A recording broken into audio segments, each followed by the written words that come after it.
വൈദ്യുതിയുടെ അനാവശ്യമായിട്ടുള്ള ഉപയോഗം അതെങ്ങനെ കുറയ്ക്കാം എന്നുള്ളതാണ് നമ്മളിവിടെ മെയിൻലി ഫോക്കസ് ചെയ്യുന്നത്. ഞാൻ വർക്ക് ചെയ്യുന്നത് KCBയിലാണ്. അപ്പൊ നമുക്ക് തുടങ്ങാം. അപ്പൊ എന്താണ് എനർജി എന്നുള്ളത് എല്ലാവർക്കും അറിയാം. എനർജി എന്ന് പറഞ്ഞു കഴിഞ്ഞാൽ ഏതൊരു വ്യക്തിക്കും അല്ലെങ്കിൽ ഒരു മെഷീൻ ആണെങ്കിലും അതിന് എന്തെങ്കിലും ഒരു വർക്ക് ചെയ്യണമെങ്കിൽ വി നീഡ് എനർജി. അപ്പൊ അത് ബേസിക്കലി അത് ജൂളിലാണ് നമ്മൾ പറയാറ്. പക്ഷെ ഒരു ലാർജ് ക്വാണ്ടിറ്റി എനർജിക്ക് വേണ്ടിയിട്ട് നമ്മൾ കിലോ വാട്ട് അവർ. അപ്പം ക്ലാസിഫിക്കേഷൻ ഓഫ് എനർജി അത് അവിടെയാണ് നമ്മളിനി ഏറ്റവും കൂടുതൽ ചിന്തിക്കേണ്ട ഒരു കാര്യം. കാരണം there are 3 types. ഒന്ന് പ്രൈമറി, പിന്നെ commercial and renewable and non renewable. Primary energy എന്ന് പറയുന്നത് നാച്ചുറൽ ഗ്യാസും കോള്, ഓയിൽ, അതെല്ലാം നമ്മളിപ്പോൾ എല്ലാവർക്കും അറിയാവുന്നതാണ്.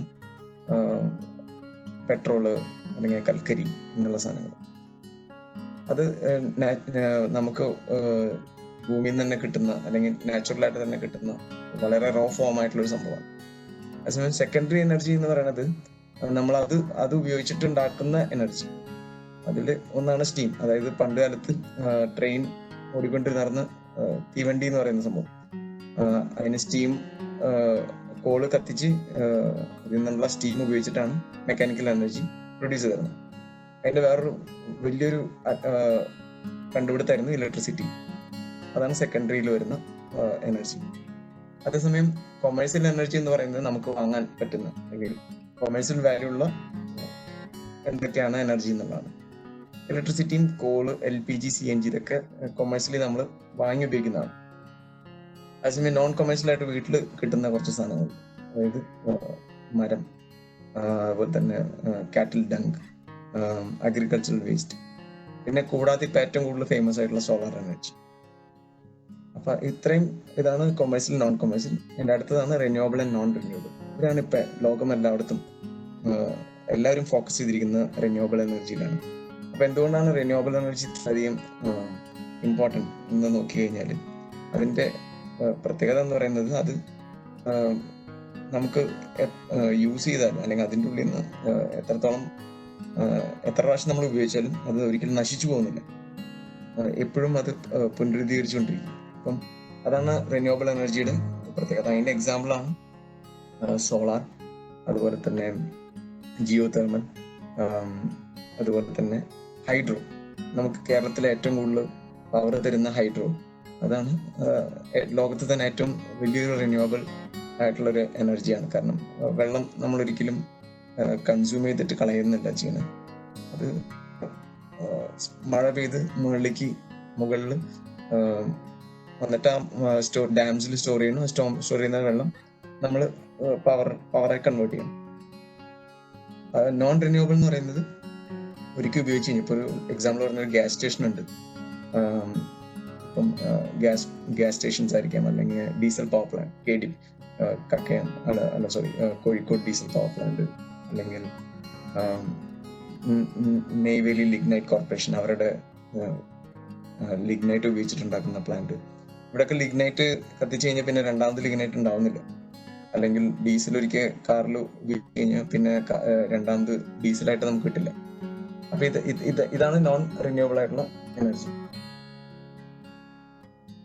അടുത്തത് ഇവിടെ നമുക്ക് ഇമ്പോർട്ടൻ്റ് ആയിട്ടുള്ള ഒരു കാര്യം എന്ന് പറയുന്നത് റിന്യൂവബിൾ എനർജിയാണ്. അപ്പൊ നിങ്ങൾ ഈ ഫോട്ടോ കാണുന്നുണ്ടാവും. അത് നമ്മുടെ തന്നെ കൊച്ചിയിലെ സിയാലിന്റെ എയർപോർട്ടാണ്. അപ്പം അവിടെ നമ്മൾ നോക്കിക്കഴിഞ്ഞാൽ അവിടെയാണ് ഇപ്പം കാർബൺ ന്യൂട്രൽ എന്നാണ് അവർ അവകാശപ്പെടുന്നത്. അവിടെ ഏതാണ്ട് 40 മെഗാവാട്ട് പ്ലാന്റ് ആണ് അവിടെ ഇൻസ്റ്റാൾ ചെയ്തിരിക്കുന്നത്.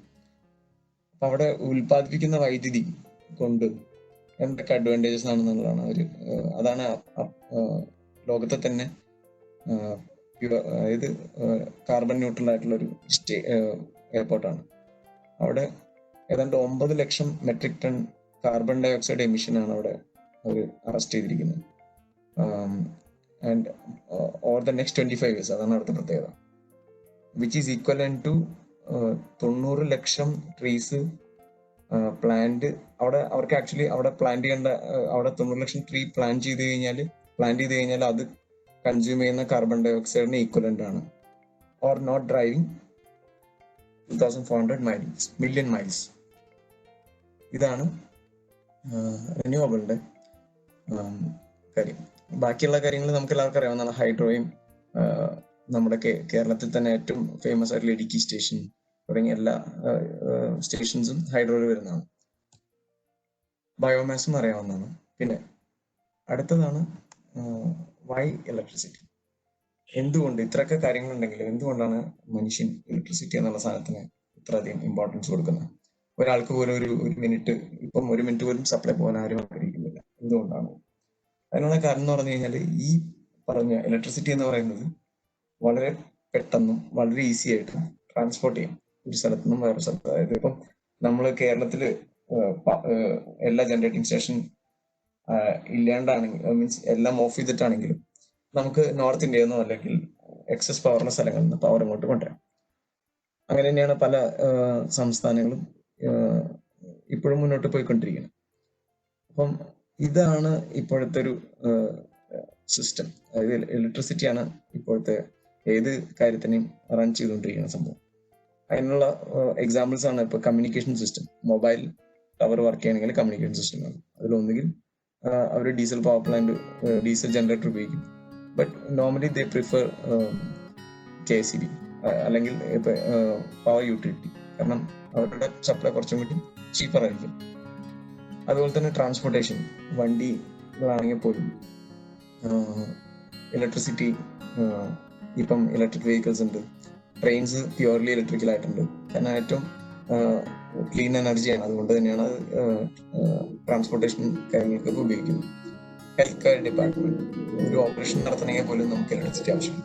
ഇൻഡസ്ട്രീസ്, മറൈൻസ്, ഏത് കാര്യം എടുത്താലും കപ്പൽ പോകണം. കപ്പലിൽ ആക്ച്വലി TG ഉണ്ടാവും. ആ ടർബൈൻ ജനറേറ്ററാണ് ഈ പറഞ്ഞ വൈദ്യുതി ഉണ്ടാക്കി തരുന്നത്.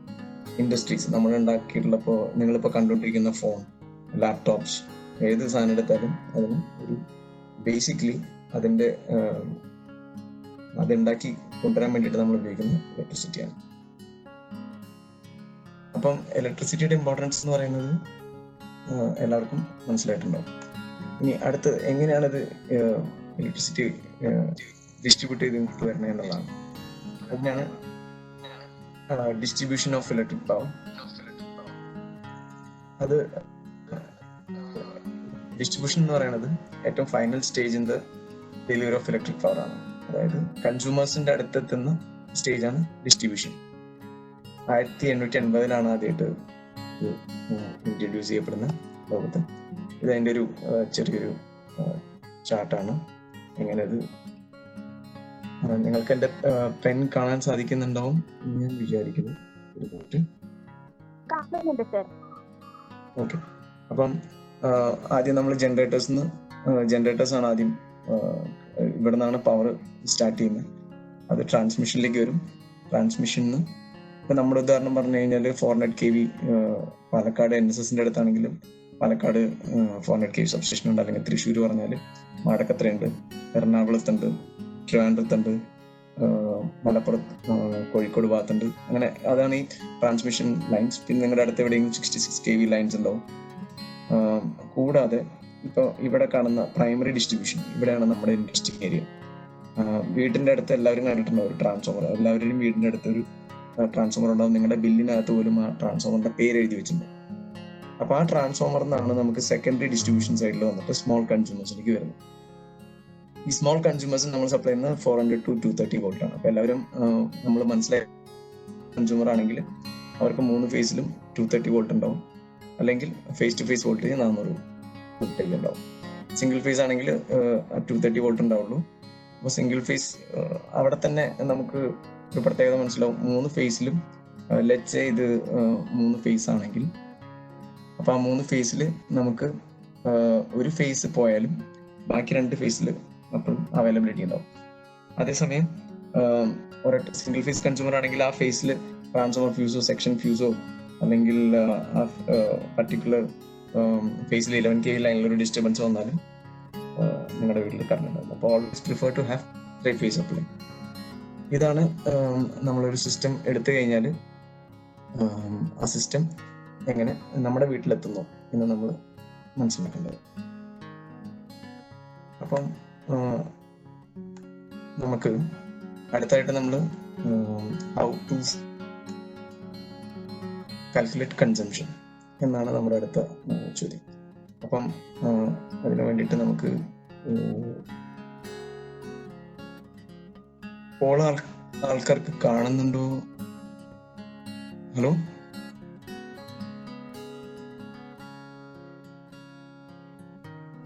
കാണുന്നില്ല ആക്ച്വലി. ഒരു സൈഡ് ബാറിലായിട്ട് വന്ന് കിടപ്പുണ്ട് കേട്ടോ. സാർ ഉണ്ട്, കാണാം സാർ. പോൾ കാണാം. പോൾ കാണാവോ? ഇപ്പൊ ഇല്ല. പോളിംഗ് ഓപ്ഷൻ ഉണ്ട്, ക്വസ്റ്റ്യൻസ് ഇപ്പൊ വിസിബിൾ അല്ല. Okay, 1 second.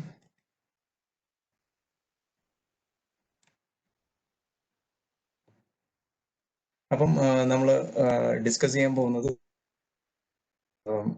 നിങ്ങളുടെ ബില്ല് എങ്ങനെയാണ് എനർജി കാൽക്കുലേറ്റ് ചെയ്യണത് എന്നുള്ളതാണ്.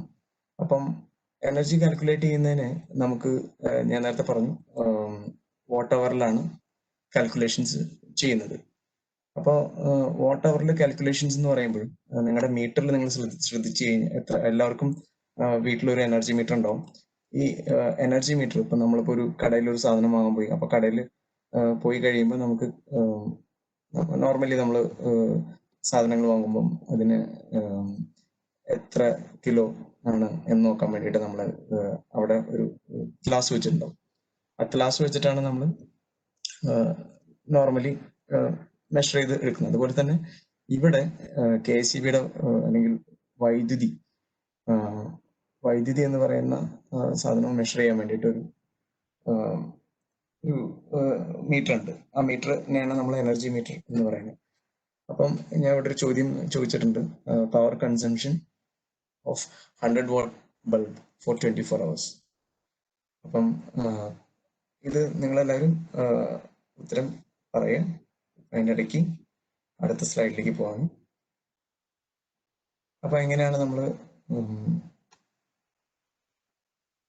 കൺസൺ, അതായത് കാൽക്കുലേറ്റ് യുവർ ഇലക്ട്രിസിറ്റി. 1 കിലോവാട്ട് അവർ എന്ന് പറഞ്ഞു കഴിഞ്ഞാൽ അത് 1000 watt hour ആണ്. 1000 watt hour ആണ് 1 കിലോവാട്ട് അവർ. 5 watt LED bulb, 5 watt LED bulb 200 മണിക്കൂർ അത് ഉപയോഗിച്ചാലാണ് ഒരു യൂണിറ്റ് ഉണ്ടാവുന്നത്, അല്ലെങ്കിൽ ഒരു യൂണിറ്റ് ആ എനർജി മീറ്ററിൽ റെക്കോർഡ് ചെയ്യുന്നത്. അതേസമയം അല്ലെങ്കിൽ 8 ദിവസം 8.3 days അത് ആ ബൾബ് ഇട്ട് വെച്ച് കഴിഞ്ഞാൽ ഒരു യൂണിറ്റ് വൈദ്യുതി എനർജി മീറ്റർ റെക്കോർഡ് ചെയ്യും. ഇനി നിങ്ങൾ ഇനിയിപ്പം ഒരു 1.5 കിലോവാട്ട് AC എയർ കണ്ടീഷണർ ഒരു യൂണിറ്റ് കൺസ്യൂം ചെയ്യുന്നത് 40 മിനിറ്റ് കൊണ്ട് അതൊരു യൂണിറ്റ് കൺസ്യൂം ചെയ്യുന്നുണ്ട്. 60 വാട്ട് ബൾബ് ആണെങ്കിൽ 16.6 മണിക്കൂർ. വീട്ടിൽ ഉള്ള ഒരു HP മോട്ടർ ആണെങ്കിൽ 1 മണിക്കൂറും 20 മിനിറ്റ്. ഇത്രയും നേരം കൊണ്ട് തന്നെ അത് അതിന്റെ കൺസംഷൻ റെക്കോർഡ് ചെയ്തിട്ടുണ്ട്. അപ്പം ഇങ്ങനെയാണ് നമ്മൾ ഒരു കൺസംഷൻ കാണുന്നത്. ചോദ്യത്തിലേക്ക് ഞാൻ വരികയാണ്. ഒരു കൂടുതൽ ആൻസേഴ്സും പറഞ്ഞിരിക്കുന്നത് 2.4 കിലോവാട്ട് അവർ ആണ്. അപ്പൊ അതിനെയാണ് ശരിയായിട്ടുള്ള ഉത്തരം. ഞാൻ ഇപ്പോൾ ക്ലോസ് ചെയ്യാണ്. പങ്കെടുത്ത എല്ലാവർക്കും നന്ദി. അപ്പം ഇനി നമ്മൾ ഇതിന്റെ അടുത്ത ലെവലിലേക്ക് വരാണ്. Energy meter has many records. അതായത് ഏത് എനർജി മീറ്റർ ആണെങ്കിലും, ഇപ്പൊ നമ്മുടെ മെക്കാനിക്കൽ എനർജി മീറ്റർ അല്ലെങ്കിൽ ഇലക്ട്രോണിക് എനർജി മീറ്റർ, അത് കൗണ്ടർ ടൈപ്പ് അല്ലെങ്കിൽ ആ എനർജി മീറ്റർ എല്ലാവരും നിങ്ങൾക്ക് പല രജിസ്റ്റേഴ്സ് അതിനകത്തുണ്ടാവും. അപ്പം നോർമലി നമ്മൾ ആ ബട്ടണിൽ അമർത്തി കഴിഞ്ഞാൽ പല റീഡിങ്സ് ചിലപ്പോൾ കാണിക്കും. അപ്പൊ അതിനെ കുറിച്ചുള്ള ഒരു അണ്ടർസ്റ്റാൻഡിങ്ങിന് വേണ്ടി മാത്രമാണ് പറയുന്നത്. എപ്പോഴും മീറ്ററിന്റെ സീരിയൽ പൊട്ടിക്കാൻ പാടില്ല. മീറ്ററിൽ വളരെ സേഫ് ആയിട്ട് മാത്രം ഉപയോഗിക്കുക. നമ്മുടെ കൈ കൊണ്ടാണ് ഉപയോഗിക്കേണ്ടത്. അപ്പൊ ശ്രദ്ധിക്കാം. അപ്പൊ അതിനകത്ത് ചില റീഡിങ്സിന്റെ കൂടെ 1, 2, 3 എന്നൊക്കെ കാണിക്കും. അതാണ് TOD ബേസ്ഡിൽ. TOD എന്ന് പറഞ്ഞാൽ time of the day tariff.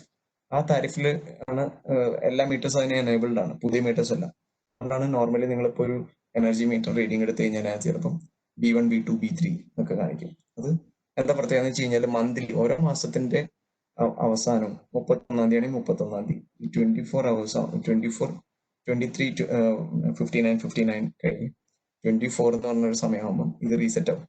അപ്പം ഒരു എവറി മന്ത് ഈ പറഞ്ഞ മീറ്റർ റീഡിങ് നിങ്ങൾക്ക് കാണുന്ന ഒരു ഡാറ്റയാണ് ഈ B1 B2 B3. അപ്പൊ B1 എന്ന് പറഞ്ഞു കഴിഞ്ഞാൽ 10 മണി രാവിലെ 10 മുതൽ 6 മണി വരെ. B2 എന്ന് പറയുന്നത് ഈവനിങ് 6 മുതൽ 10 PM വരെ. ഓഫ് പീക്ക് എന്ന് പറയുന്നത് 10 മുതൽ 6 AM വരെ. അപ്പൊ ഇതിങ്ങനെ കൊണ്ടുവരാനുള്ള കാരണം എന്ന് പറഞ്ഞു കഴിഞ്ഞാൽ ചില കൺസ്യൂമേഴ്സ് 500 യൂണിറ്റിന് മുകളിൽ ഉപയോഗിക്കുന്ന കൺസ്യൂമേഴ്സ് ആണെങ്കിൽ ഡൊമസ്റ്റിക്കിന്റെ കാര്യം മാത്രമേ ഞാൻ സംസാരിക്കുന്നുള്ളൂ. അവരെ TOD താരിഫിൽ ബില്ല് ചെയ്യണം. അപ്പം നോർമൽ താരിഫ് എന്ന് പറയുന്നത് നമുക്ക് എല്ലാവർക്കും ഉള്ള പോലത്തെ ഒരു താരിഫായിരിക്കും.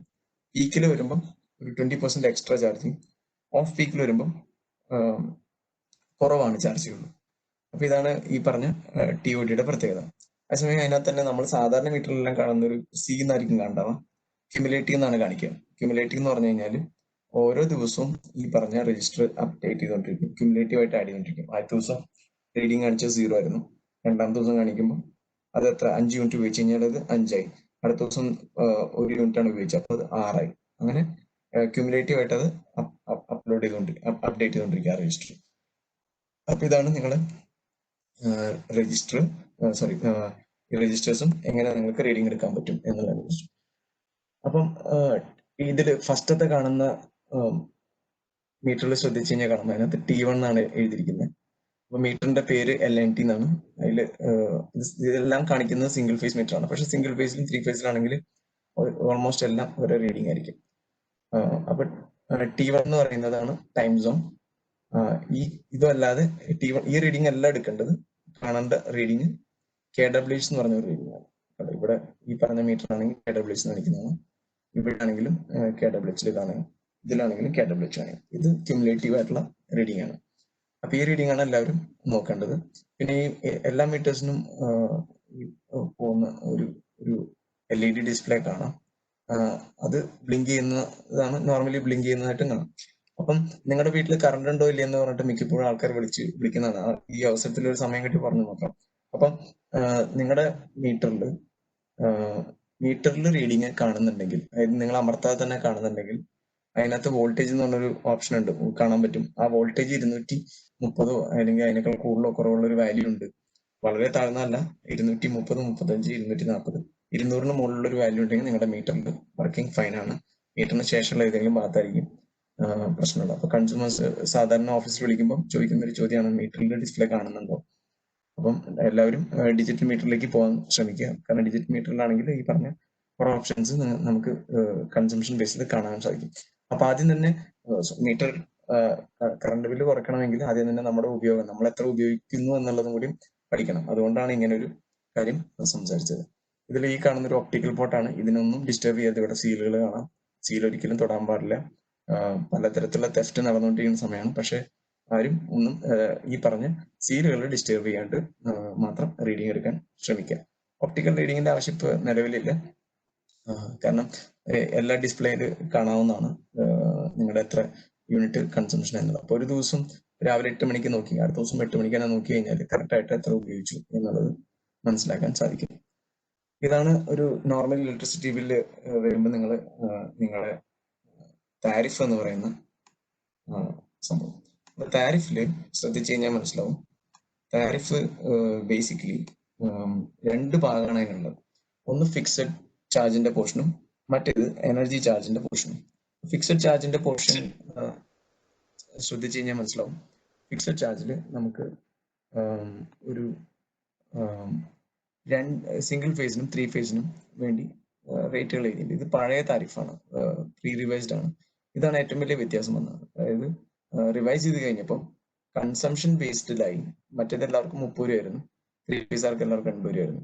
ഇവിടെ വന്നപ്പം കൺസംഷൻ കൂടുന്നതിനനുസരിച്ചിട്ട് ഫിക്സഡ് ചാർജ് കൂട്ടി.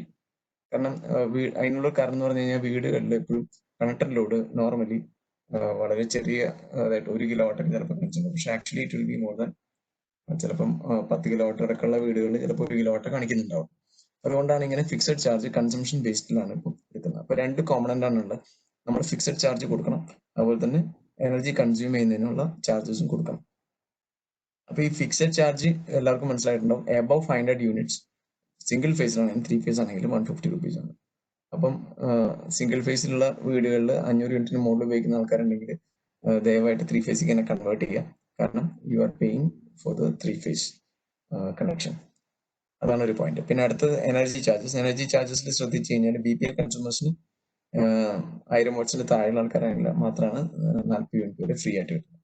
അല്ലാത്ത കുടുംബങ്ങൾക്ക് ഈ പറഞ്ഞ പോലെ ₹1.50 ആണ് നിലവിൽ 0 to 40 BPL കൺസ്യൂമേഴ്സിന്റെ ഇതിൽ വരുന്നത്. അടുത്തത് 0 to 50 ടെലിസ്കോപ്പിക് എന്ന് പറഞ്ഞു കഴിഞ്ഞാൽ ഒരു ടെലിസ്കോപ്പ് പോലെയാണ്. ടെലിസ്കോപ്പ് വരുന്ന പോലെ തന്നെ ₹7.60 വരെ 3.15 നിന്നും 7.60 ഇൻക്രീസ് ചെയ്യും. അപ്പം ഈ റേറ്റുകൾ നമ്മൾ പഠിച്ചു കഴിഞ്ഞാൽ മനസ്സിലാവും. ഇതിൽ വലിയ ഹൈക്ക് മെയിൻലി വന്നിരിക്കുന്നത് ഫിക്സഡ് ചാർജസിലാണ് ഹൈക്ക് വന്നിരിക്കുന്നത്. അപ്പൊ 250 യൂണിറ്റ് വരെ കഴിഞ്ഞാൽ പിന്നെ ഈ പറഞ്ഞ ടെലിസ്കോപ്പിക് എന്ന സംഭവമില്ല.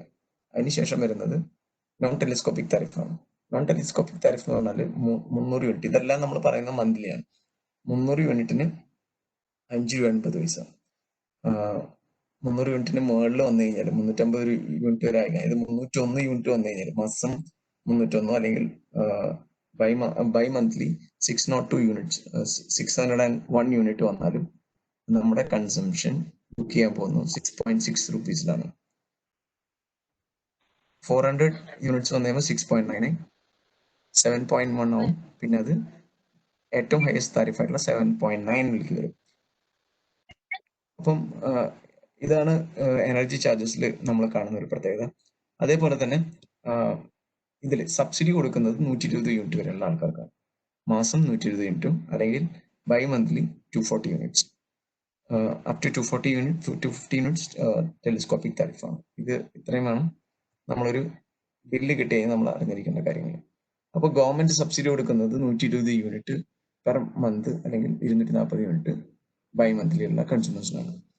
പിന്നെ ഈ പറഞ്ഞ സബ്സിഡി സോളാർ കൺസ്യൂമേഴ്സിനും നെറ്റ് മീറ്റഡ് കൺസ്യൂമേഴ്സിനും അപ്ലിക്കബിൾ അല്ല. അതായത് സോളാർ വീട്ടിൽ ഉപയോഗിച്ച് നെറ്റ് മീറ്റർ ഉപയോഗിക്കുന്ന ആൾക്കാർക്ക് ഈ പറഞ്ഞ സബ്സിഡി ഒന്നും ബാധകമല്ല.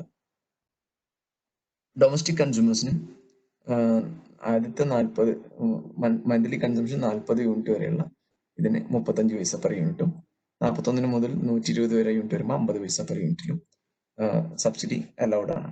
ഫിക്സഡ് ചാർജസ് 120 യൂണിറ്റ് വരെയുള്ള കൺസ്യൂമേഴ്സിൽ സിംഗിൾ ഫേസ് ആണെങ്കിൽ മാത്രമേ 20 രൂപ കിട്ടുന്നതായിരിക്കും.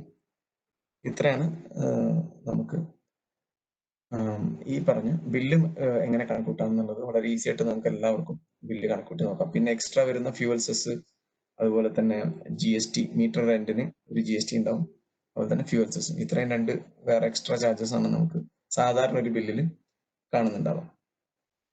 ഇനി അടുത്തത് റീസൺ ഫോർ, പിന്നെ ഒരു കാരണം കൊണ്ടും നമ്മുടെ ബില്ലിൽ കോമൺ ആണ് സർചാർജ്. കറക്റ്റ് സമയത്ത് ബില്ലിലൊരു ഡേറ്റ് പറഞ്ഞോ, ആ ഡേറ്റ് കഴിഞ്ഞിട്ടാണ് അടയ്ക്കുന്നതെങ്കിൽ സർചാർജും കൂടി പേയ്മെന്റ് നടത്തേണ്ടി വരും. Reason for huge bills. അപ്പൊ എല്ലാവർക്കും അറിയാം, ഈ പറഞ്ഞ ബില്ലുകൾ എന്നും നമുക്കൊരു പ്രശ്നമാണ്. എസ്പെഷ്യലി കറണ്ട് ബില്ല് എന്ന് പറയുമ്പോൾ തന്നെ എല്ലാവരും കറണ്ട് അടിച്ചൊരു ഫീലിംഗിലായി പോകും. അപ്പം അതിനുള്ള മെയിൻ റീസൺസ് ഇതാണ്. നമ്മൾ തന്നെ അറിയാതെ തന്നെ ചെയ്യുന്ന ഒരു പ്രവൃത്തിയാണ്. ലൈറ്റ് ഇട്ട് കഴിഞ്ഞാൽ പിന്നെ അത് ഓഫ് ചെയ്യില്ല, ആരെങ്കിലും ഓഫ് ചെയ്തിട്ടൊന്നായിരിക്കും. അതാണ് ഒരു മെയിൻ കാരണം. രണ്ടാമത്തെ കാര്യം എന്ന് പറഞ്ഞാൽ വീട്ടിലെ വളരെ ഒബ്സലേറ്റ് ആയിട്ടുള്ള വയറിംഗ് ആയിരിക്കും. ചിലപ്പോൾ ഒരു 50 വർഷമായിട്ട് നമ്മൾ വയറിംഗ് മാറ്റിയിട്ടുണ്ടാവില്ല. അപ്പോൾ അതിന്റെ കോപ്പർ ചില വീടുകളിൽ ചിലപ്പോൾ അലുമിനിയം ആയിരിക്കും. അലുമിനിയത്തിന് ഉണ്ടാകുന്ന ലോസ് എത്ര നമുക്ക് എല്ലാവർക്കും അറിയാം. ഇനി ചില വീടുകളിൽ കോപ്പർ ആണെങ്കിലും ഈ പറഞ്ഞ സിംഗിൾ ഫേസിൽ കുറെ കറണ്ട് കൂടുതലൊക്കെ ആകുമ്പോൾ അതിന്റെ കെമിക്കൽ പ്രോപ്പർട്ടീസ് മാറും. അതുകൊണ്ട് തന്നെ പല വ്യത്യാസങ്ങൾ വരും. അതിന്റെ കണ്ടക്ടിവിറ്റിയിൽ വ്യത്യാസം വരാം. അപ്പൊ അതുകൊണ്ട് ഈ മാത്രമല്ല ഇൻസുലേഷൻ പ്രശ്നങ്ങളും ഉണ്ടാവാം. ഇൻസുലേഷൻ പ്രശ്നം ഉണ്ടെങ്കിലും കുഴപ്പം തന്നെയാണ്. പിന്നെ അടുത്തത് ഇൻഎഫിഷ്യന്റ് ആയിട്ടുള്ള മോട്ടോർസ്. ഇപ്പോഴും വീടുകളിൽ പ്രൈം ചെയ്ത് ഉപയോഗിക്കുന്ന വീടുകളുണ്ടാവും. അതായത് മോട്ടർ കിണറ്റിൻ്റെ ഉള്ളിൽ, അതായത് സബ്മേഴ്സിബിൾ അല്ലാത്ത പല മോട്ടോർസ് ഉണ്ടാവും. ആ മോട്ടോഴ്സിന്റെ കുഴപ്പം എന്താണെന്ന് വെച്ച് കഴിഞ്ഞാൽ അത് പിന്നെ പ്രൈം ചെയ്യേണ്ടതായിട്ടുള്ള, പ്രൈം ചെയ്യുന്ന നമ്മൾ വെള്ളം ഒഴിച്ച് ചിലപ്പോൾ സ്റ്റാർട്ട് ചെയ്യേണ്ട ടൈപ്പ് മോട്ടോഴ്സ് ആയിരിക്കും, പമ്പുകളായിരിക്കാം. കൂടാതെ ഓരോ നമ്മളിപ്പോ കാർ തന്നെ എടുത്തു കഴിഞ്ഞാൽ അല്ലെങ്കിൽ ബൈക്ക് എടുത്തു കഴിഞ്ഞാൽ തന്നെ പല സൗണ്ടിൽ വേരിയേഷൻ വരുമ്പോൾ തന്നെ അറിയാൻ പറ്റും. എയർ ഇല്ലാതെ ഓടിക്കുമ്പോൾ എത്രത്തോളം എഫിഷ്യൻസി കുറയും, അല്ലെങ്കിൽ ഒരു ബാരിങ് പോയി കഴിഞ്ഞാൽ എന്താണ് ഉണ്ടാവാൻ പോണത്. പക്ഷെ മോട്ടറുകളോ അല്ലെങ്കിൽ ഫാനോ അതിന്റെ എന്തെങ്കിലും സൗണ്ട് ഉണ്ടായാലും നമ്മൾ അത് ഓടിക്കോട്ടെ എന്ന് വിചാരിക്കുള്ളൂ. അവിടെയാണ് ഇൻഎഫിഷ്യന്റ് മോട്ടോഴ്സ് അല്ലെങ്കിൽ എക്യുപ്മെന്റ്സ് ഉണ്ടാക്കുന്ന ലോസ്. കറണ്ട് അത് കൂടുതലായിട്ട് ഉപയോഗിച്ചേ പറ്റൂ. ബെയറിംഗ് ഒക്കെ ഒരിക്കൽ മോട്ടർ അല്ലെങ്കിൽ പമ്പ് വീട്ടിൽ കൊണ്ടുവന്ന് ഇൻസ്റ്റാൾ ചെയ്യുന്ന സമയത്ത് മാത്രമായിരിക്കും ബെയറിങ്ങിനെ കുറിച്ച് ചിന്തിച്ചിട്ടുണ്ടാവുള്ളൂ. ഒരു ഫ്രീക്വന്റ് ആയിട്ടുള്ള ഒരു മെയിൻ്റനൻസ് ചെയ്യാത്തത് തന്നെയാണ് ഏറ്റവും വലിയൊരു ദോഷം. അതുപോലെ തന്നെ നിങ്ങൾക്ക് ഉപയോഗിക്കാൻ പറ്റുന്ന ഒരു സംഭവമാണ് സബ്മേഴ്സിബിൾ പമ്പ്. അപ്പൊ സബ്മേഴ്സിബിൾ പമ്പിന്റെ ഒരു ഗുണം എന്ന് വെച്ച് കഴിഞ്ഞാൽ അതൊരിക്കൽ നമ്മൾ വെള്ളത്തിലായിരിക്കും എടുക്കേണ്ടത്. അപ്പം ഇൻ കേസ് അത് വെള്ളം കയറി പ്രളയത്തിന്റെ ഒരു പ്രശ്നങ്ങളൊക്കെ ഉണ്ട്. അപ്പൊ എല്ലാവരും മോട്ടർ ഇങ്ങനെ മുകളിലേക്ക് വലിച്ചു കെട്ടേണ്ട സമയം ചില ആൾക്കാരെ ചെയ്തുകൊണ്ടിരിക്കേണ്ടി വരും. കാരണം നമ്മുടെ സക്ഷൻ ഹെഡിനെ വെച്ചിട്ടാണ് മോട്ടർ എവിടെ വെക്കണമെന്ന് തീരുമാനിക്കുന്നത്. അപ്പൊ സക്ഷൻ ഹെഡ് കുറവാണെന്ന് വെച്ച് കഴിഞ്ഞാൽ ഈ പറഞ്ഞ പോലെ മോട്ടർ അഡ്ജസ്റ്റ് ചെയ്തോണ്ടിരിക്കും. അപ്പോൾ സുപ്രഭാതത്തിലായിരിക്കും ചിലപ്പം പെട്ടെന്ന് വെള്ളം കയറി മോട്ടർ കേടായി പോകണം. അപ്പൊ അതുകൊണ്ട് എല്ലാവരും സബ്മേഴ്സിബിൾ പമ്പിൽ പ്രിഫർ ചെയ്യാൻ ശ്രമിക്കുക. പിന്നെ ഇൻഎഫിഷ്യന്റ് ലൈറ്റിംഗ്. നമ്മൾ ഇപ്പോഴും ഇൻകാൻഡസെന്റ് ലാമ്പ് ഉപയോഗിക്കുന്നുണ്ടാവും. 100 വാട്ട് ഇൻകാൻഡസെന്റ് ലാമ്പ് ഉപയോഗിച്ചിട്ട് മിക്ക വീടിന്റെയും പുറത്തിട്ടിട്ടുണ്ടാവും. കാരണം ആൾക്കാരെ ചിലപ്പോൾ കള്ളന്മാരെ അടിച്ചു കൊണ്ടുപോകും എന്നുള്ളൊരു കാരണം കൊണ്ടായിരിക്കും നമ്മൾ ചിലപ്പോൾ ചെയ്യുന്നത്. ചില സ്ഥലങ്ങളിൽ ഇപ്പോൾ ഒരു ഡ്രോയിങ് റൂമിൽ ചിലപ്പം അല്ലെങ്കിൽ ലിവിംഗ് റൂം അവിടെ ചിലപ്പോൾ ഒരു 5-6 ലൈറ്റ് ഒക്കെ ഇട്ട് വെച്ചിട്ടുണ്ടാവും. കാരണം അത് ഒരൊറ്റ ലൈറ്റ് കൊണ്ട് ചെയ്യാൻ പറ്റുന്ന കാര്യമായിരിക്കും. പക്ഷെ അങ്ങനെ ചെയ്താലായിരിക്കും ചിലപ്പോൾ നമ്മൾ റീഡ് ചെയ്യുന്ന സ്ഥലത്ത് ഒരാൾ വായിക്കാനിരിക്കണം, ആ ഭാഗത്ത് ചിലപ്പോൾ വെളിച്ചുണ്ടാവില്ല. അപ്പൊ അവിടെയുള്ള ലൈറ്റ് ഇട്ട് കഴിഞ്ഞാൽ ചിലപ്പം സഫീഷ്യന്റ് ആയിരിക്കില്ല. അപ്പൊ ആൾ അപ്പുറത്തുള്ള ലൈറ്റും കൂടി ഇടും. അപ്പൊ അങ്ങനെയുള്ള പല പ്രശ്നങ്ങളുണ്ട്. അപ്പൊ ഇന്നിഫിഷ്യന്റ് പ്രശ്നമാണ്. പിന്നെ ഓവർ ഡിസൈൻഡ് ലൈറ്റിംഗ് സോഴ്സും ഒരു കാരണമാണ്. 5 വാട്ട് ബൾബ് ഇട്ട് റീഡിങ് റൂമിൽ ഉപയോഗിക്കുന്നതിന് പകരം ചിലപ്പം 25 വാട്ടോ ചിലപ്പം അതിനും വലിയ LED ലൈറ്റ് ഒക്കെ ഇട്ടിട്ട് ഓവർ ഡിസൈൻഡ് ആയിട്ട് ചെയ്യുന്ന കാര്യങ്ങളുണ്ടാവും. അതുപോലെ തന്നെ മോട്ടർ പമ്പും നമുക്ക് ആവശ്യമുള്ളതിനേക്കാളും കൂടുതൽ പവറിൽ പമ്പ് ചെയ്ത് അല്ലെങ്കിൽ ഹോഴ്സ് പവറിൽ പമ്പ് ചെയ്ത് ടാങ്കിൽ കയറ്റുന്നു. ടാങ്കിൽ വീഴുന്നത് വെറുതെ എന്താണ് ഗ്രാവിറ്റി ഓപ്പൺ ആയിട്ടുള്ള ഒരു ഓപ്പൺ ടു ദ എയർ എന്ന് പറഞ്ഞ പോലെയാണ്. അപ്പൊ നമ്മുടെ ആവശ്യത്തിനുള്ള രീതിയിലാണോ പമ്പ് ചെയ്യുന്നത്? അല്ല, എപ്പോഴും നമ്മൾ ഓവർ ഡിസൈൻ ആയിരിക്കും. ഇംപ്രോപ്പർ വെന്റിലേഷൻ ഇൻ ഡിസൈൻ, ഇതാണ് ഏറ്റവും വളരെ പണ്ട് നമ്മളെല്ലാവരും കേട്ടിട്ടുണ്ടാവും വാസ്തു അങ്ങനെയുള്ള പല കാര്യങ്ങളും. ഇതില്ലാത്താണ് ഇപ്പോഴത്തെ മെയിൻ ഒരു വിഷയം. അതിലേക്ക് നമുക്ക് വരാം. കൂടാതെ ഏറ്റവും ക്രിട്ടിക്കൽ ആയിട്ടുള്ള ഒരു പ്രശ്നം ഈ പറഞ്ഞ എർത്ത് ലീക്കേജ് ആണ്. ഇത് വീടുകളിൽ ആരും ശ്രദ്ധിക്കാത്തൊരു പോയിന്റ് ആണ്. നമ്മുടെ ഇപ്പൊ ഒരു എക്സാമ്പിൾ പറഞ്ഞാല് വീട്ടിലേക്ക് പൈപ്പ് കണക്ഷൻ ഉണ്ടാവും. പൈപ്പ് കണക്ഷൻ സാധാരണ കേസിൽ താഴെ കൂടെ ആയിരിക്കും വന്നുകൊണ്ടിട്ടുണ്ടാവുക. അപ്പൊ ഈ പൈപ്പ് കണക്ഷനിൽ ഏതെങ്കിലും പൊട്ടലുണ്ടെങ്കിൽ താഴെയാണ് പൊട്ടലുണ്ടാവണമെന്നിരിക്കും. മീറ്റർ റീഡ് ചെയ്യും, പക്ഷെ നമ്മൾ അറിയില്ല. ഇതേപോലെ തന്നെയാണ് വൈദ്യുതിയുടെ കാര്യത്തിലുണ്ടാവണം. മീറ്ററിന് ശേഷമാണ് എർത്ത് ലീക്കേജ് ഉണ്ടാവണമെന്ന് വെച്ച് കഴിഞ്ഞാല് മീറ്ററിൽ നോർമലി ഒരു ഇൻഡിക്കേഷൻ ഉണ്ടാവും, അത് ചിലപ്പോൾ ശ്രദ്ധിക്കില്ല. കൂടാതെ അതിന്റെ ഇപ്പുറത്തെ ഈ RCCB അല്ലെങ്കിൽ എർത്ത് ലീക്കേജ് സർക്യൂട്ട് ബ്രേക്കർ മീറ്ററിന് തൊട്ടടുത്ത് വെക്കണം എന്ന് പറയേണ്ട ഒരു കാരണം അതാണ്. മീറ്ററിനും ഈ RCCBക്കും ഇടയ്ക്കുള്ള ഭാഗം പ്രൊട്ടക്റ്റഡ് അല്ല, ശരിയാണ്. പക്ഷെ നോർമലി വീടുകളിലെല്ലാം ഒന്നുകിൽ RCCB അല്ലെങ്കിൽ ELCB എന്ന് പറയുന്ന സംഭവം ഉണ്ടാവില്ല, അല്ലെങ്കിൽ RCCB വെച്ചിട്ടുണ്ടാവുക വീടിനകത്തായിരിക്കും. കാരണം പുറത്ത് പോയിട്ട് ട്രിപ്പായി കഴിഞ്ഞാൽ ഓണാക്കാനുള്ള ബുദ്ധിമുട്ട് കാരണം. അപ്പൊ ഇതുകൊണ്ട് എന്താണ് ഉണ്ടാവണമെന്ന് വെച്ച് കഴിഞ്ഞാൽ ഇതിനിടയ്ക്ക് വയറിങ്ങിലോ അല്ലെങ്കിൽ ഏറ്റവും വലിയ ഗുരുതരമായ പ്രശ്നം വരുന്ന സ്ഥലം എന്ന് പറഞ്ഞാൽ മെയിൻ സ്വിച്ച് ആണ്. ഈ മെയിൻ സ്വിച്ചിൽ എന്തെങ്കിലും തരത്തിലുള്ള ലീക്കേജ് വന്നു കഴിഞ്ഞാൽ അത് മെയിൻ സ്വിച്ച് ചിലപ്പം കത്തിപ്പോവാറുണ്ട്. കത്തിപ്പോയി കഴിഞ്ഞാൽ അത് നേരെ കണക്ട് ചെയ്യുക, അതിലൊരു റോഡ് ഉണ്ട്, ആ റോഡിലേക്ക് വന്ന് വീണ് കഴിഞ്ഞ് കഴിയുമ്പോൾ നമ്മുടെ വൈദ്യുതി, അതാണ് ഞങ്ങൾ ഏറ്റവും കൂടുതൽ കാണുന്ന ഒരു പ്രശ്നം, വൈദ്യുതി ലീക്കേജ് ആയിട്ട് മാറുകയാണ്. അപ്പൊ അത് മീറ്ററിൽ റീഡിയും ചെയ്യും, വലിയൊരു ബില്ല് വരും ചെയ്യും. അപ്പൊ അതുകൊണ്ട് എല്ലാവരും RCCB മീറ്ററിന് ശേഷം RCCB വെക്കണം എന്നുള്ളതാണ് ഇപ്പോൾ ഇൻസ്പെക്ടറേറ്റ് അടക്കം അപ്രൂവൽ ചെയ്തത്. അപ്പൊ നമ്മൾ ബാക്ക് ടു ദ ടോപ്പിക്. നമ്മൾ എങ്ങനെ വൈദ്യുതി ഉപയോഗം കുറയ്ക്കാം? അതിന് ഏറ്റവും ആദ്യം പഠിക്കേണ്ടത് സ്റ്റാർ ലേബലാണ്. സ്റ്റാർ ലേബൽ എന്ന് പറയുന്നത് നമ്മളെല്ലാ ഒരു ഫ്രിഡ്ജ് വാങ്ങണമെങ്കിൽ AC വാങ്ങണമെങ്കിലൊക്കെ ഇതുപോലെ സ്റ്റാർ ലേബൽസ് ഉണ്ട്. എത്രയും സ്റ്റാർസ് ഉണ്ടോ അത്രയും നമുക്ക് പവർ കൺസംഷൻ കുറയ്ക്കാം. ഈ പവർ കൺസംഷൻ ഇവിടെ എഴുതി വെച്ചിട്ടുണ്ടാവും, എത്ര കൺസംഷൻ ആണ്. അപ്പം ഇത് ഒരു സിമിലർ പ്രൊഡക്ട്സുമായിട്ട് നമ്മൾ കമ്പയർ ചെയ്ത് കഴിഞ്ഞാൽ നമുക്ക് മനസ്സിലാവും ഏത് പ്രൊഡക്റ്റിനാണ് ബെറ്റർ എഫിഷ്യൻസി ഉള്ളത് എന്ന്. അപ്പം നമ്മൾ നോക്കി കഴിഞ്ഞാൽ എങ്ങനെ ഇത് ഒതന്റിക് ആണോ എന്ന് നോക്കാൻ വേണ്ടിയിട്ട് നിങ്ങൾക്ക് BE-StarLabel.com പോവാം. starlabel.com പോയിട്ട് നമുക്ക് നമ്മുടെ എക്യുപ്മെന്റിന് സെർച്ച് ചെയ്യാം. സെർച്ച് ചെയ്ത് ഈ പറഞ്ഞ റെഫ്രിജറേറ്ററോ TFL ട്യൂബ് അതുപോലെ തന്നെ AC ഇങ്ങനെയുള്ള സാധനങ്ങളുടെ ഡീറ്റെയിൽസ് നമുക്ക് അവിടെ നിന്നും കാണാൻ സാധിക്കും. ഇനി നമ്മൾ ഓരോന്നിന്റെയും കമ്പാരിസണിലേക്ക് പോവാണ്. വീടുകളിൽ മിക്ക ആൾക്കാരുടെ വീട്ടിൽ പറഞ്ഞ ഡയറക്ട് കൂൾ ചിലപ്പോൾ റെഫ്രിജറേറ്റർ ആയിരിക്കും, അതായത് സിംഗിൾ ഡോറൊക്കെയുള്ള ടൈപ്പ് റെഫ്രിജറേറ്റർ. ഇത് നമ്മൾ പറയുന്ന സ്റ്റാർ 1 ഉള്ള മിക്ക വീടുകളിലും സ്റ്റാർ 1 ഒന്നും ഉണ്ടാവില്ല. സ്റ്റാർ 1 എനർജി കൺസംഷൻ ഉള്ള ഒരു വീട്ടിൽ നമ്മൾ 190 ലിറ്റർ ആണ് വേണ്ട വോളിയം കൂളിംഗ് വോളിയം ഉള്ളതെന്ന് വെച്ച് കഴിഞ്ഞാൽ 339 യൂണിറ്റ് ആണ് കൺസ്യൂം ചെയ്യുന്നത് വർഷം. അതേസമയം സ്റ്റാർ 5 സ്റ്റാർ ആണെങ്കിൽ 138 യൂണിറ്റ്സ്, 1005 രൂപ ഒരു വർഷം സേവ് ചെയ്യാം. ഇതേ കാര്യം നമ്മൾ ഫ്രോസ്റ്റ് ഫ്രീ, ഇപ്പൊ എല്ലാവരും ഫ്രോസ്റ്റ് ഫ്രീ ആയിരിക്കും എടുക്കുന്നത്, കാരണം പുതിയ ഇതെല്ലാം ഫ്രോസ്റ്റ് ഫ്രീയിലാണ് നമ്മൾ ആൾക്കാർ പ്രിഫർ ചെയ്യുന്നത്. അപ്പൊ അതിനകത്ത് നോക്കി കഴിഞ്ഞാൽ കാണാൻ പറ്റും 190 എന്ന് പറഞ്ഞതിന് എനർജി കൺസംഷൻ വരുന്നത് 379 ആണ്.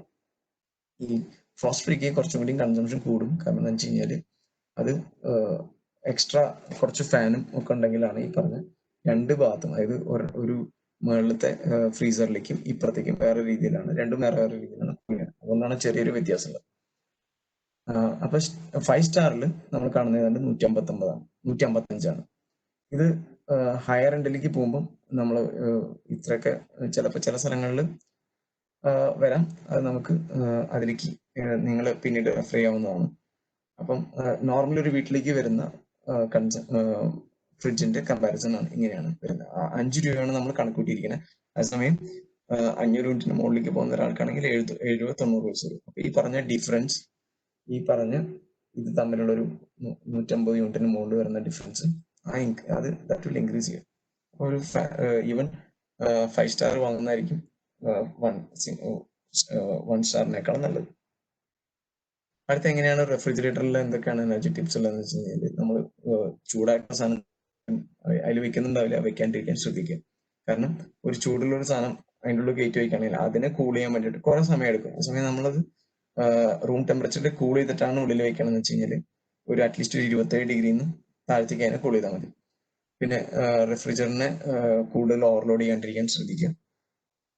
പിന്നെ നമ്മൾ ടെമ്പറേച്ചർ എല്ലാ സമയത്തും, നമുക്കിപ്പോൾ മഴക്കാലമാണ്, നമുക്ക് അല്ലെങ്കിൽ ഏറ്റവും 5-ലോ 6-ലോ ഇട്ടിട്ട്, അല്ലെങ്കിൽ ഏറ്റവും ഹൈസ്റ്റ് തെർമോസ്റ്റാറ്റ് ഏറ്റവും ലോവിൽ കൊണ്ടുവന്ന് സെറ്റ് ചെയ്ത് ചെയ്യേണ്ട ആവശ്യമില്ല. നമുക്ക് നമ്മുടെ ആവശ്യത്തിനനുസരിച്ച് നമുക്ക് തെർമോസ്റ്റാറ്റിനെ വ്യത്യാസപ്പെടുത്താം. കാരണം ഇപ്പം ഐസ്ക്രീം അങ്ങനത്തെ സാധനങ്ങളൊന്നും ഉപയോഗിക്കുന്നില്ലെങ്കിൽ ഏറ്റവും ഹയസ്റ്റ് ഇതിലിടേണ്ട ആവശ്യം തന്നെ വരുന്നില്ല. ആവശ്യമില്ലാതെ ഈ കുട്ടികളൊക്കെ ഉള്ള വീടാണെങ്കിൽ അവർ ഇടയ്ക്കിടയ്ക്ക് പോയിട്ട് ഡോർ തുറന്ന് നോക്കും. അപ്പം അത് ഡേഞ്ചറസ് ആണ്. എപ്പോഴും ഫ്രിഡ്ജിന്റെ ഫ്രണ്ടിൽ ഒരു റബ്ബർ മാറ്റ് അല്ലെങ്കിൽ ഇൻസുലേറ്റിംഗ് ആയിട്ടുള്ള ഒരു മാറ്റ് ഇടുന്നത് നന്നായിരിക്കും. അത് ആവശ്യമില്ലാതെ തുറക്കുമ്പോൾ തന്നെ 7% തുറക്കുകയാണെങ്കിൽ 7% ഇൻക്രീസ് അവിടെ തന്നെ ഉണ്ടാവും. പിന്നെ ക്ലീനിങ് ഇല്ലെങ്കിൽ കുറെ പ്രശ്നങ്ങളുണ്ട്. കാരണം കണ്ടൻസറിന്റെ മുകളിൽ അഴുക്ക് വന്നിരുന്നു കഴിഞ്ഞാൽ കൂളിംഗ് കറക്റ്റ് ആയിട്ട് നടക്കില്ല. അങ്ങനെയുള്ള കുറെ കാര്യങ്ങൾ, അതുകൊണ്ട് മാത്രം 5% വ്യത്യാസം വരുന്നുണ്ട്. പിന്നെ സ്റ്റാർ ലേബിൾഡ് ആണെങ്കിൽ ഏതാണ്ട് 40% എനർജിയാണ് വ്യത്യാസം വരുന്നത്. പഴയ ഫ്രിഡ്ജ് ഉടനടി മാറ്റുന്നതായിരിക്കും നിങ്ങളുടെ കറണ്ട് ബില്ല് കൂടുന്നുണ്ടെങ്കിൽ ശ്രദ്ധിക്കേണ്ട ഒരു കാര്യം. പിന്നെ കറക്റ്റായിട്ട് നിങ്ങൾ ശ്രദ്ധിച്ചു കഴിഞ്ഞാൽ കാണാൻ പറ്റും അതിന്റെ കട്ട് ഓഫ് ഒക്കെ വരുന്നത് കറക്റ്റ് ടെമ്പറേച്ചറിലല്ലേ എന്ന് കൂടി ഒന്ന് ഉറപ്പാക്കാം. ഇനി അടുത്ത നമ്മൾ സ്പ്ലിറ്റ് AC ആണ് പോകുന്നത്. സ്പ്ലിറ്റ് ACയിൽ നോക്കി കഴിഞ്ഞാൽ നമുക്ക് കമ്പാരിസൺ ഇങ്ങനെയാണ്. 5 സ്റ്റാർ ആണെന്ന് വെച്ച് കഴിഞ്ഞാൽ വരുന്ന കൂളിംഗ് കപ്പാസിറ്റി ഉണ്ടാവും. ഇപ്പൊ നമ്മളൊരു ബേസിക്കലി 1.5 ടണ്ണിന്റെയാണ് പറയുന്നത്. അപ്പം 5 സ്റ്റാറുമായിട്ടുള്ള കമ്പാരിസണിൽ തന്നെ ഒരു 500 വാട്ട്സിന്റെ വ്യത്യാസം തന്നെ ഇവിടെ കാണാൻ പറ്റും. കോസ്റ്റ് എടുക്കുമ്പോൾ 3000 രൂപയിലേക്ക് അത് വരുന്നത് കാണാം. ഇനി ഏറ്റവും വളരെ ഫേമസ് ആയിട്ടുള്ള ഇൻവേർട്ടർ AC എല്ലാവർക്കും അറിയാവുന്നതാണ്, ഞാൻ ജസ്റ്റ് പറഞ്ഞു പോകുന്നത് മാത്രം. ഇൻവേർട്ടർ ACയുടെ ഇൻവേർട്ടർ ടെക്നോളജിയിൽ യൂസ് ചെയ്യുമ്പോഴുള്ളതും അതേസമയം നമ്മൾ സ്റ്റാൻഡേർഡ് ടെക്നോളജി എന്ന് പറഞ്ഞാൽ നമ്മുടെ സാധാരണ വേറെ പ്രത്യേകിച്ച് മാറ്റങ്ങളൊന്നും ഇല്ലാത്ത സാധാരണ വീടുകളിൽ ഉപയോഗിക്കുന്ന AC തമ്മിലുള്ള വ്യത്യാസം. ഇൻവേർട്ടറിന്റെ പ്രത്യേകത എന്ന് പറഞ്ഞു കഴിഞ്ഞാൽ അത് നമ്മൾ ACനെ പിടിച്ച് DC ആക്കി ചോപ്പ് ചെയ്ത് ഫ്രീക്വൻസി കൂട്ടിയും കുറച്ചും കംപ്രസറിന്റെ സ്പീഡിനെ നിയന്ത്രിച്ചിട്ടാണ് ഈ പറഞ്ഞ ഇൻവെർട്ടർ AC വർക്ക് ചെയ്യുന്നത്. നിങ്ങൾ കണ്ടു കഴിഞ്ഞാൽ മനസ്സിലാവും, ഇവിടുത്തെ നമ്മൾ സ്റ്റാർട്ട് ചെയ്യുന്ന റൂം ടെമ്പറേച്ചർ ഇവിടെയായിരുന്നു. നമ്മുടെ സെറ്റ് പോയിന്റ് ഒരു 25°C ആയിരുന്നു. 25°C വന്നു. കൺവെൻഷണൽ ആയിട്ടുള്ള AC ആണെങ്കിൽ അത് ഇവിടെ വന്നിട്ടാണ് ഷട്ട് ഡൗൺ ചെയ്യുന്നത്. ഷട്ട് ഡൗൺ ചെയ്ത് അത് കഴിഞ്ഞിട്ട് ആള് അഗെയിൻ ഇത്ര നേരം കുറച്ച് നേരം ഓഫായി കിടക്കുകയാണ്. കഴിഞ്ഞിട്ട് പിന്നെയും ടെമ്പറേച്ചർ ഇൻക്രീസ് ചെയ്ത് കഴിഞ്ഞപ്പോൾ പിന്നെയും ആള് സ്റ്റാർട്ടായി. സെക്കൻഡ് ഷട്ട് ഡൗൺ എടുത്തു. ഇവിടെ വരുമ്പോഴാണ് സ്റ്റാർട്ട് ആവണം. അത് കഴിഞ്ഞിട്ട് ഇവിടെ വരുമ്പോൾ പിന്നെയും സ്റ്റാർട്ട് ആണ്. അപ്പോൾ ഓരോ സ്റ്റാർട്ടിലും സ്റ്റോപ്പിലും ഉണ്ടാവുന്ന വ്യത്യാസം എല്ലാവർക്കും അറിയാം. സ്റ്റാർട്ട് ചെയ്യണമെങ്കിൽ കൂടുതൽ പവർ ആവശ്യമാണ്, ആ പവർ കൺസംഷൻ ഉണ്ടാവും. അതേസമയം ഇൻവെർട്ടർ AC എന്ന് പറഞ്ഞു കഴിഞ്ഞാൽ പെട്ടെന്ന് ഇവിടെ വന്ന് കഴിയുമ്പോൾ സെറ്റ് പോയിന്റ് ഇവിടെ വന്നു. അത് കഴിഞ്ഞിട്ട് ആള് പതുക്കെ ആളുടെ കംപ്രസർ ആക്ഷൻ കുറയ്ക്കണം. അപ്പം കൂളിംഗ് കുറയുന്നു. എന്നിട്ട് അവിടെ മെയിൻറ്റൈൻഡ് ആണ്. ഇങ്ങനെ വളരെ സ്മൂത്ത് ആയിട്ടുള്ള ഒരു കർവിൽ കൂടെ ഓൾമോസ്റ്റ് എറർ സിഗ്നൽ എപ്പോഴും നാരോ ചെയ്ത് പോവാണ്. അതാണ് അതിന്റെ പ്രത്യേകത. അപ്പം ഇൻവെർട്ടർ AC അതിന്റെ ഏറ്റവും പ്രത്യേകമായിട്ടുള്ള ഒരു കാര്യം എന്ന് പറഞ്ഞു കഴിഞ്ഞാൽ നമുക്ക് ഇറ്റ് ഗിവ്സ് എന്താ പറയാ ഒരു എക്സ്ട്രാ ആഡഡ് ഫീച്ചർ ആണ്. അപ്പൊ അതുകൊണ്ട് തന്നെ കൺസംഷൻ വളരെയധികം കുറയ്ക്കാൻ സാധിക്കും. അപ്പൊ എനർജി സേവിങ് ടിപ്സ് ഇവിടെ വരുന്നതെന്ന് പറഞ്ഞാൽ എപ്പോഴും 25°C ആണ് ഏറ്റവും കംഫർട്ടബിൾ ആയ ടെമ്പറേച്ചർ. അതിന് കൂടുതൽ കുറവ് വയ്ക്കാണ്ടിരിക്കാൻ ശ്രദ്ധിക്കുക. ചൂടുള്ള ഒരു ദിവസമാണെന്ന് വെച്ച് കഴിഞ്ഞാൽ അല്ലാതെ വെയിറ്റ്, അതായത് ഒരു നമ്മുടെ വാള് ചൂട് ആയി കഴിഞ്ഞതിന് ശേഷം AC വളരെ പെട്ടെന്ന് കൂൾ ഡൗൺ ചെയ്യാൻ സാധിക്കും. സീലിംഗിലേക്ക് എപ്പോഴും എയർ കണ്ടീഷന്റെ ലോസ് വെക്കുന്നതായിരിക്കും നല്ലത്. കാരണം താഴത്തേക്കാണ് കൂളർ വരാൻ പോകുന്നത്. ഓക്കെ, അടുത്തതെന്ന് പറഞ്ഞാൽ ഫിൽറ്റേഴ്സ് എല്ലാം AC ഉള്ളിൽ ഒരു ഫിൽറ്റർ ഉണ്ട്. ആ ഫിൽറ്റർ കറക്റ്റ് ആയിട്ട് ക്ലീൻ ചെയ്തില്ലെങ്കിൽ നിങ്ങളുടെ എഫിഷ്യൻസിനെ ബാധിക്കും. എപ്പോഴും ഒരു ഷെയ്ഡി ആയിട്ടുള്ള ഒരു സ്ഥലത്ത്, അതായത് കുറച്ച് വെയില് ഡയറക്റ്റ് ആയിട്ട് സൺലൈറ്റ് അടിക്കാത്ത സ്ഥലത്തായിരിക്കണം നമ്മൾ എയർ കണ്ടീഷണറിന്റെ കംപ്രസർ തുടങ്ങിയിട്ടുള്ള സാധനങ്ങളുടെ ഇൻസ്റ്റലേഷൻ വെക്കേണ്ടത്. മാത്രമല്ല എയർ ഫ്ലോ കറക്റ്റ് ആയിട്ട് വരും വേണം. ഇങ്ങനെയാണെങ്കിലും എയർ ഫ്ലോ കറക്റ്റ് ആയിട്ട് വരികയും വേണം. പിന്നെ എപ്പോഴും ഹയർ സ്റ്റാർ റേറ്റഡ് ആണ് നമ്മൾ പ്രിഫർ ചെയ്യേണ്ടത്. അടുത്തത് ഇൻവെർട്ടർ ACയുടെ പ്രത്യേകത നമ്മൾ ഒന്ന് പറഞ്ഞു കഴിഞ്ഞാൽ അത് ഓൺ ഓഫ് എന്ന് പറഞ്ഞൊരു സംഭവം ഇല്ല inverter AC. That is always on ആണ്. അതാണ് ഇൻവെർട്ടർ ACയുടെ ഒരു പ്രത്യേകത. അടുത്തൊരു കാര്യം എന്ന് പറഞ്ഞാൽ ഏതാണ്ട് 40% വരെ എനർജി ഒപ്റ്റിമൈസേഷൻ ഉണ്ട്.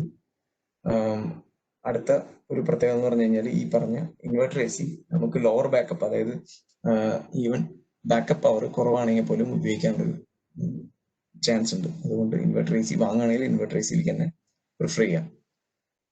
മാത്രമല്ല പവർ ഫാക്ടർ എന്ന് പറഞ്ഞ സംഭവമുണ്ട്. അതായത് നമ്മൾ എത്രത്തോളം ഇൻഡക്റ്റീവ് ആവണോ പവർ ഫാക്ടർ കുറഞ്ഞ് 0.9ലേക്കോ അല്ലെങ്കിൽ അതിന്റെ താഴത്തേക്കോ പോകും.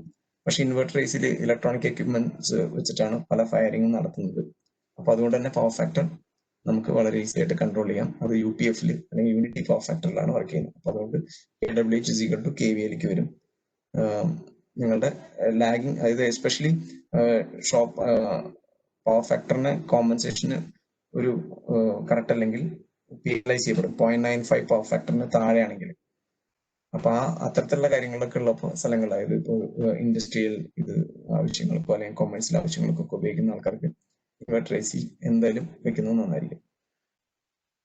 ടിവിയുടെ കാര്യത്തിൽ എല്ലാവർക്കും അറിയാവുന്നതാണ്. അതിന് പ്രത്യേകിച്ച് ഞാൻ എക്സ്പ്ലനേഷൻ പറയുന്നില്ല, നമ്മുടെ സമയം കുറവായതുകൊണ്ട്. അപ്പൊ നോക്കി കഴിഞ്ഞാൽ കാണാൻ പറ്റും LED ടിവിക്ക് LCD ടിവിയുമായിട്ട് കമ്പയർ ചെയ്യുമ്പോൾ പോലെ 580 രൂപയുടെ സേവിങ്സ് ഉണ്ട്. അതുപോലെ തന്നെ നമ്മുടെ LCD ഓരോ ടിവിയും CRT മോണിറ്റർ ഒക്കെ ഉണ്ടെങ്കിൽ അതുകൊണ്ട് എന്തൊക്കെ തരത്തിലുള്ള സേവിങ് ഉണ്ടാക്കാം. പിന്നെ എപ്പോഴും TV ഓഫ് ചെയ്തിട്ട് ആവശ്യമില്ലെങ്കിൽ TV പവർ പ്ലഗ് അവിടെ തന്നെ ഓഫ് ചെയ്യുക. ബ്രൈറ്റ്നസ് ആവശ്യമില്ല എന്ന് വെച്ച് കഴിഞ്ഞാൽ അതിന് പല മോഡുകളുണ്ട്. പവർ സേവിങ് മോഡ് ഇപ്പൊ എല്ലാ എക്യുപ്മെന്റ്സ് എടുത്താലും 5 സ്റ്റാർ ഉള്ള ടിവികളാണെങ്കിൽ നിങ്ങൾക്ക് അതിനകത്ത് എനർജി സേവിങ് മോഡ് ഉണ്ടാവും, അത് ഉപയോഗിക്കാം. കൂടുതൽ വലിയ സ്ക്രീൻ സൈസ് എടുത്തുകൊണ്ട് വലിയ കാര്യമൊന്നുമില്ല, അതിനനുസരിച്ച് കറണ്ട് ചാർജ് കൂടും. പിന്നെ നമ്മൾ ഇപ്പോൾ ഒരു LED ടിവിയുടെ എനർജി കൺസംഷൻ എങ്ങനെയാണ് എടുക്കുന്നത് എന്നുള്ളതിന്റെ കാര്യങ്ങൾ, LED ലൈറ്റ് ഉള്ള കാര്യങ്ങളാണ് ശ്രദ്ധിക്കുന്നത്. എപ്പോഴും LED ലൈറ്റിന്റെ കാര്യത്തിൽ എടുത്താൽ പോലും നമ്മൾ സാധാരണ വീട്ടിൽ ഉപയോഗിക്കേണ്ടി വരുന്ന ഒരു 9 വാട്ട് LED ആയിരിക്കും. അപ്പൊ അതിന്റെ 5 സ്റ്റാർ റേറ്റഡ് പെർഫോമൻസ് എന്ന് പറയുന്നത് 120 ലൂമൻസ് പെർ വാട്ട് ആണ്. അപ്പം ഈ 9 വാട്ട്സിൽ നമുക്ക് വരുമ്പോൾ ഏതാണ്ട് 1050 ലൂമൻ ആണ്. അത്രയും വെളിച്ചമാണ് നമുക്ക് അവിടെ കിട്ടുന്നത്. അതേസമയം ബേസ് സ്റ്റാറിൽ വരുമ്പം 79 ലൂമൻസ് പെർ വാട്ടാണ്. അതിനെ കൺവേർട്ട് ചെയ്ത് വരുമ്പോൾ ഏതാണ്ട് 14 വാട്ട്. ഈ വെളിച്ചം കിട്ടണമെങ്കിൽ 1050 ലൂമന്റെ വെളിച്ചം ഒരു സ്റ്റാർ ബേസ് സ്റ്റാർ 1 സ്റ്റാർ ഉള്ള ഒരു LED ലൈറ്റ് തരുന്നത് 14 വാട്ട് കൺസംഷൻ ഉണ്ട്. അപ്പം അങ്ങനെ നോക്കുമ്പോൾ നമുക്ക് ഏതാണ്ട് 30 രൂപ വെച്ചിട്ട് സേവ് ആവുന്നുണ്ട് ഒരു ദിവസം. സോറി, 1 ഇയറിൽ 30 രൂപ വെച്ചിട്ട്. വീട്ടിലൊരു 10 ലൈറ്റ് ഉണ്ടെങ്കിൽ 300 രൂപ അത് മാത്രം സേവ് ചെയ്തു. ഒരു LED വില എത്രയാണെന്ന് നമുക്ക് എല്ലാവർക്കും അറിയാവുന്നതാണ്. അപ്പം വാങ്ങുമ്പോൾ ഏറ്റവും കൂടുതൽ ലൂമൻ ഉള്ളത് വാങ്ങാൻ ശ്രദ്ധിക്കുക. അപ്പൊ ഇവിടെ നമ്മൾ ഒരിക്കലും ഞാൻ പറഞ്ഞോളൂ ഇപ്പൊ തന്നെ വോൾട്ടേജ് അല്ല നോക്കേണ്ടത്, ലൂമൻ ആണ് നോക്കേണ്ടത്. പിന്നെ ബൾബില് വല്ലപ്പോഴൊക്കെ നമ്മൾ ഡസ്റ്റ് കളഞ്ഞില്ലെങ്കിൽ അത് മാത്രം 50% ലൈറ്റിനെ ആകിരണം ചെയ്യും. അപ്പൊ എല്ലാവരും വീട്ടിൽ ശ്രദ്ധിക്കുക, ലൈറ്റ് കുറയുന്നുണ്ടെങ്കിൽ അല്ലെങ്കിൽ മാസത്തിൽ ഒരു പ്രാവശ്യമെങ്കിലും ഒന്ന് ക്ലീൻ ചെയ്യാനുള്ള ഒരു കാര്യം ചെയ്യും. പിന്നെ മാക്സിമം നമ്മൾ ഡേ ലൈറ്റിന്റെ നാച്ചുറൽ ലൈറ്റ് ഉപയോഗിക്കാനുള്ള സാഹചര്യം വീട്ടിലുണ്ടാവണം. ആവശ്യമില്ലെങ്കിൽ ഉപയോഗിക്കാണ്ടിരിക്കുക. പിന്നെ പഴയ ഇൻകാൻഡസെന്റ് ലാമ്പ് ഇപ്പോഴും ഉപയോഗിക്കുന്ന ആൾക്കാരുണ്ടാവും. അത് എത്രയും പെട്ടെന്ന് ഒഴിവാക്കാനുള്ള പരിപാടി വീട്ടിൽ ഇനിഷ്യേറ്റ് ചെയ്യുക. ഇൻകാൻഡസെന്റ് ബൾബിന്റെ ലൂമൻ എന്ന് പറഞ്ഞാൽ 800 ആണ്. 60 വാട്ട് ബൾബ്, നമ്മളൊരു നോർമൽ 60 വാട്ട് ബൾബിനെയാണ് കമ്പയർ ചെയ്യുന്നത്. ആ കമ്പാരിസണിൽ നമ്മൾ കാണുന്നത് 320 രൂപയാണ് നമ്മളവിടെ സേവ് ചെയ്യുന്നത്. CF LED ആണെങ്കിൽ 10 രൂപയോളം നമുക്ക് സേവ് ചെയ്യാൻ സാധിക്കും. അടുത്തത് സബ്മേഴ്സിബിൾ മോട്ടോർ. ഇത് നമ്മൾ ഒരു ഇക്വേഷനാണ്, എല്ലാവരും അറിഞ്ഞിരിക്കേണ്ട എന്ന് ഞാൻ പറയുന്നില്ല. കാരണം നമ്മളിപ്പോൾ ആരും ഇതൊന്നും പഠിച്ചിട്ടല്ല ഒരു മോട്ടറാണ്. ഇപ്പൊ ഇതൊരു എക്സാമ്പിൾ ആയിട്ട് മാത്രം കണക്കൂട്ടിയാൽ മതി. ഈ എക്സാമ്പിൾ നമുക്ക് കാണാൻ സാധിക്കുന്നത് എന്താണെന്ന് വെച്ച് കഴിഞ്ഞാൽ നമ്മുടെ സ്റ്റാർ റേറ്റഡ് 5 സ്റ്റാർ ആണെങ്കിൽ വരേണ്ടത് 9 കിലോ വാട്ട് ഫോർ 73 മീറ്റർ ഹെഡിൽ വരുന്നത്. അപ്പൊ അവിടെ മാത്രം നമ്മൾ സാധാരണ 1 സ്റ്റാർ ആണെന്ന് വെച്ച് കഴിഞ്ഞാൽ ഈ 73 മീറ്റർ ഹെഡ് പമ്പ് ചെയ്യണമെങ്കിൽ 11 കിലോ വാട്ടിന്റെ മോട്ടറാണ്. നമ്മൾ വീട്ടിൽ ഉപയോഗിക്കുന്ന ഒരു HP മോട്ടറൊക്കെയാണ്. ഇതൊരു കമ്പാരിസന് വേണ്ടി മാത്രമാണ്. ഇപ്പൊ ചില എസ്പെഷ്യലി ഇൻഡസ്ട്രിയൽ ആയിട്ടുള്ള സ്ഥലങ്ങളിലും അവിടെ ഉപയോഗിക്കുന്ന, അല്ലെങ്കിൽ ചില വീടുകളിൽ വീടുകളിലെ ഫ്ലാറ്റുകളിലൊക്കെ ഉപയോഗിക്കുന്ന പമ്പുകളുണ്ടാവും. അതിനൊക്കെ ഇത്രയധികം പവർ വേണ്ടി വരും. അപ്പൊ അവർക്ക് കൂടുതൽ ഉപകാരവും. അപ്പൊ അവിടെ ആണെങ്കിൽ പോലും നമുക്ക് ഒരു വർഷം സേവ് ചെയ്യുന്ന ആ മോട്ടറിന്റെ പൈസയുടെ ഏതാണ്ട് ഒരു 10-20% പൈസ വരെ തന്നെ 5 സ്റ്റാറിലേക്ക് വരുമ്പോൾ സേവ് ചെയ്യാൻ സാധിക്കും. വീട്ടിലെ വേറൊരു കറണ്ട് ബില്ല് കൂട്ടാനുള്ള ഒരു സാധനം. അപ്പൊ അതുകൊണ്ട് സബ്മേഴ്സിബിൾ ആണെങ്കിൽ കൂടുതൽ എഫിഷ്യന്റ് ആണ്. മാത്രമല്ല, ഒരിക്കൽ മോട്ടോർ വൈൻഡ് ചെയ്ത് ഉപയോഗിക്കുമ്പോൾ വൈൻഡ് ചെയ്യുന്ന നമ്മുടെ കോപ്പർ വയറിന്റെ ക്വാളിറ്റിയും കൂടി നിശ്ചയിക്കും നിങ്ങളുടെ മോട്ടറിന്റെ എഫിഷ്യൻസി. ആരും കാറ്, ബൈക്ക് തുടങ്ങിയ സാധനങ്ങളുടെയൊക്കെ നമ്മൾ ഫ്യൂവൽ എഫിഷ്യൻസി ടെസ്റ്റ് ചെയ്യുന്നുണ്ട്, മൈലേജ് ടെസ്റ്റ് ചെയ്ത് പറയും. പക്ഷെ ഇങ്ങനെ ഒരു കാര്യം വരുമ്പോൾ ആരും ഇതൊന്നും ശ്രദ്ധിക്കില്ല. നമ്മുടെ വീട്ടിൽ ഇലക്ട്രിക് ഉപകരണങ്ങളിലൊന്നും ആരും എഫിഷ്യൻസി ടെസ്റ്റ് ചെയ്യാൻ ശ്രമിക്കുന്നില്ല. അതാണ് അവിടുത്തെ വേറൊരു വിഷയം. പിന്നെ നമ്മുടെ ഫാനിനെ കുറിച്ച് പറഞ്ഞു കഴിഞ്ഞാൽ, ഫാൻ നമ്മൾ സാധാരണ 60 വാട്ട് ഫാൻ അല്ലെങ്കിൽ വീട്ടിലെ ആവശ്യത്തിന് ഉപയോഗിക്കുന്ന ഫാൻ നമ്മൾ 60 വാട്ട് എന്നാണ് പറയാം. അതിന്റെ പവർ കൺസംഷൻ ആണ് നോർമലി ബേസ് ഫ്ലോറിലുള്ള കൺസംഷൻ 71 വാട്ട്സ് ആണ്. 210 ക്യൂബിക് മീറ്റർ പെർ മിനിറ്റ് ആണ് നമ്മൾ CMM എന്ന് പറയുന്നത്. അപ്പൊ അതിനായിട്ട് കമ്പാരിസൺ എടുത്തു കഴിഞ്ഞാൽ 5 സ്റ്റാറിന് ഏതാണ്ട് 53 വാട്ട്സ് ആണ് വരുന്നത്. എനർജി സേവിങ് അതിന് മാത്രം 235 രൂപ. ഒരു ഫാനിന് വരുന്ന വില 1200-1300 രൂപയാണ് വില വരുന്നത്. ഇതാണ് നമ്മൾ വളരെ സിമ്പിൾ ആയിട്ടുള്ള കുറച്ച് energy saving tips. Electronic regulators ഉപയോഗിക്കുക മാക്സിമം. പിന്നെ കുറെ സ്മാർട്ട് ഗാഡ്ജറ്റ്സ് അവൈലബിൾ ആണ്. അതായത് ഇപ്പൊ മോഷൻ ഡിറ്റക്ടേഴ്സ് ആയിട്ടുള്ള LED ലൈറ്റുകൾ ഉണ്ട്, വൈഫൈ എനേബിൾഡ് ആയിട്ടുള്ള പവർ പ്ലഗുകൾ ഉണ്ട്, LED ലൈറ്റ്സ് ഉണ്ട്. അങ്ങനെയുള്ള പല വൈഫൈ എനേബിൾഡ് ആയിട്ടുള്ള കാര്യങ്ങളുണ്ട്. അപ്പൊ നമുക്ക് പവർ കൺസംഷൻ അല്ലെങ്കിൽ അതിന്റെ ലൈറ്റിംഗ് ലൂമൻസ് എല്ലാം നമ്മുടെ ഫോണിൽ വെച്ചിട്ട് തന്നെ കൺട്രോൾ ചെയ്യാൻ പറ്റും. എല്ലാവരും ഒന്ന് ട്രൈ ചെയ്ത് നോക്കുന്നത് നന്നായിരിക്കും. പിന്നെ ലെവൽ സെൻസേഴ്സ്, വീട്ടില് മോട്ടോറിൽ ലെവൽ സെൻസർ, പമ്പ് കുടിവെള്ളത്തിന് വേണ്ടിയിട്ട് ലെവൽ സെൻസേഴ്സ് ഉപയോഗിക്കുകയാണെങ്കിൽ ആവശ്യമില്ലാതെ വെള്ളം പമ്പ് ചെയ്ത് കളയുന്നത് ഒഴിവാക്കാൻ സാധിക്കും. സബ്മേഴ്സിബിൾ പമ്പിനെ കുറിച്ച് നമ്മൾ പറഞ്ഞതാണ്. പിന്നെ ELCB, RCCB ഉറപ്പായിട്ടും വീട്ടിൽ ഇതില് RCCB ആണ് ഇപ്പം നമ്മൾ ELCB എന്ന് പറഞ്ഞ സംഭവം നമ്മളിപ്പോ വീടുകളിലൊന്നും ഉപയോഗിക്കുന്നില്ല, അല്ലെങ്കിൽ മാർക്കറ്റിൽ അവൈലബിൾ അല്ല. എളുപ്പം പറഞ്ഞു കേൾക്കാൻ എളുപ്പമുള്ളതുകൊണ്ടാണ് എർത്ത് ലീക്കേജ് സർക്യൂട്ട് ബ്രേക്കർ എന്ന് പറയുന്നത്. അതിന്റെ ഇപ്പോഴത്തെ പേര് റെസിഡ്യൂവൽ കറന്റ് സർക്യൂട്ട് ബ്രേക്കർ എന്നാണ്. ഇതില്ലാത്ത ഒരൊറ്റ വീട് പോലും ഉണ്ടാവാൻ പാടില്ല. മാത്രമല്ല അതിനൊരു ടെസ്റ്റ് ബട്ടൺ ഉണ്ടാവും. ആ ടെസ്റ്റ് ബട്ടൺ ഇടയ്ക്ക് ഒരു വർഷത്തിൽ ഒരിക്കലെങ്കിലും ടെസ്റ്റ് ചെയ്ത് നോക്കാം. അല്ലെങ്കിൽ മാനുഫാക്ചർ പറയുന്ന പോലെ ടെസ്റ്റ് ചെയ്ത് നോക്കിയാൽ മാത്രമാണ് നമ്മൾ ഈവൻ എർത്ത് ലീക്കേജ് പ്രശ്നങ്ങളും കൂടി നമുക്ക് അഡ്രസ് ചെയ്ത് പോകാൻ പറ്റും. മാത്രമല്ല നമ്മുടെ ജീവനും കൂടി നല്ലതാണ്. ഇൻവേർട്ടേഴ്സ് വേറൊരു നമ്മളെ ഒരു പെർമനന്റ് ലോഡാണ്. കറണ്ട് പോക്കൊക്കെ വളരെ കുറവാണ്. അതുകൊണ്ട് കമ്പ്യൂട്ടറിനും അങ്ങനെ വളരെ ക്രിട്ടിക്കൽ ആയിട്ടുള്ള എക്യുപ്മെന്റ്സിന് മാത്രം UPS പ്രൊവൈഡ് ചെയ്യാം. അതിന് ആ കൂടി 600V ആണ് വരുന്നത്. പക്ഷെ ഒരു ഇൻവെർട്ടർ ഉപയോഗിക്കുമ്പോൾ അതിന്റെ ബാറ്ററി ഫുൾ ടൈം നമ്മൾ ചാർജ് ചെയ്തുകൊണ്ടിരിക്കണം. ട്രിക്കിൾ ചാർജിങ് എന്ന് പറയും. ആ ട്രിക്കിൾ ചാർജിന് വേണ്ടിയിട്ട് നമ്മൾ വൈദ്യുതി ഉപയോഗിക്കണം. അപ്പൊ വൈദ്യുതി ഉപയോഗിക്കുമ്പോൾ ഡെഫിനറ്റ്ലി നമുക്ക് കറണ്ട് ചാർജ് കൂടിക്കൊണ്ടിരിക്കും. മാത്രമല്ല ബാറ്ററിക്ക് ഒരു 5 വർഷമാണ് ലൈഫുള്ളത്. ബാറ്ററി കൂടുതൽ ഡിസ്ചാർജ് ചെയ്യും, അതുപോലെ തന്നെ ചാർജ് ചെയ്യും ഡിസ്ചാർജ് ചെയ്യും ചെയ്തുകൊണ്ടിരിക്കുമ്പോൾ അതിനുള്ളിലുള്ള ചിലപ്പം ലെഡ് ആസിഡ് ബാറ്ററി ആണെങ്കിൽ ആസിഡ് ലെവൽ കുറഞ്ഞു കഴിഞ്ഞാലും പ്രശ്നമാണ്. അപ്പൊ അതിന് മോണിറ്റർ ചെയ്യാൻ വേണ്ടിയിട്ട് കറക്റ്റായിട്ട് മെയിൻ്റനൻസ് ചെയ്തിരിക്കണം. അല്ലെങ്കിൽ പിന്നെ മെയിൻ്റനൻസ് ഫ്രീ ബാറ്ററി ആയിരിക്കണം. എങ്ങനെയാണെങ്കിലും ഇത് അത്ര അത്യാവശ്യമാണെങ്കിൽ ഏറ്റവും ഹയസ്റ്റ് എഫിഷ്യൻസി ഉള്ള ഇൻവെർട്ടർ യൂസ് ചെയ്യുക. അതുപോലെ തന്നെ ബാറ്ററി കറക്റ്റായിട്ട് മെയിൻറ്റെയിൻ ചെയ്യുക. Otherwise you will get A huge bill. ഇവിടെ കുറച്ച് ക്വസ്റ്റ്യൻസ് ചോദിക്കണമെന്നുണ്ടായിരുന്നു. എന്തായാലും സമയത്തിന്റെ പരിധി കാരണം നമ്മൾ അവിടെ നിന്നും അറിയിപ്പോവാണ്. അടുത്താണ് ഇപ്പോൾ എല്ലാവരും അറിഞ്ഞിരിക്കേണ്ട, അല്ലെങ്കിൽ സ്റ്റുഡൻസിന് എല്ലാവർക്കും അറിഞ്ഞിരിക്കാൻ പറ്റാം അല്ലെങ്കിൽ പഠിക്കേണ്ട ഒരു കാര്യമാണ് എനർജി കൺസംഷൻ ബിൽഡിംഗ് കോഡ് 2018. അത് മെയിൻലി 100 കിലോവാട്ടിന് മുകളിലുള്ള കൊമേഴ്സ്യൽ ബിൽഡിങ്സിനുള്ള ഒരു സംഭവമാണ്. ഇത് ഇന്നിപ്പം മിക്ക ആൾക്കാരും എനർജി ഓഡിറ്റേഴ്സും അല്ലെങ്കിൽ എനർജി മാനേജേഴ്സും പഠിക്കേണ്ട അത്യാവശ്യമുള്ള കാര്യമാണ്. അപ്പൊ ഇതിൽ നമ്മൾ നാച്ചുറൽ വെന്റിലേഷനിലേക്ക് പോവാണ്. നാച്ചുറൽ വെന്റിലേഷനിലേക്ക് പോകുമ്പോൾ നമ്മുടെ സാധാരണ വീട്ടിൽ ഇതൊരു പ്ലാനാണ്. ആ പ്ലാൻ നോക്കി കഴിഞ്ഞാൽ മനസ്സിലാവും. ഇവിടെ ഒരു ഡോർ ഉണ്ട്, ഇവിടെ ഒരു വിൻഡോ ഉണ്ട്, ഇവിടെ ഒരു വിൻഡോ ഉണ്ട്. അപ്പൊ വിൻഡോ തുറന്നിട്ട് കഴിഞ്ഞാൽ എയർ നേരെ ഇങ്ങനെ പാസ് ചെയ്ത് പോകും. അപ്പൊ അതിന്റെ ഒരു വേറൊരു ആംഗിളിൽ കൊടുത്തിരിക്കുന്നതാണ്. ഇത് നേരെ ഓപ്പോസിറ്റ് ആണ്. എപ്പോഴും വിൻഡോക്ക് നേരെ ഓപ്പോസിറ്റ് വേറൊരു വിൻഡോ ഉണ്ടാവണം, അല്ലെങ്കിൽ അഡ്ജസന്റ് ആയിട്ടുള്ള ഒരു വിൻഡോ. ഇത് രണ്ടും തുറന്നിട്ടാലാണ് കാര്യമുള്ളൂ.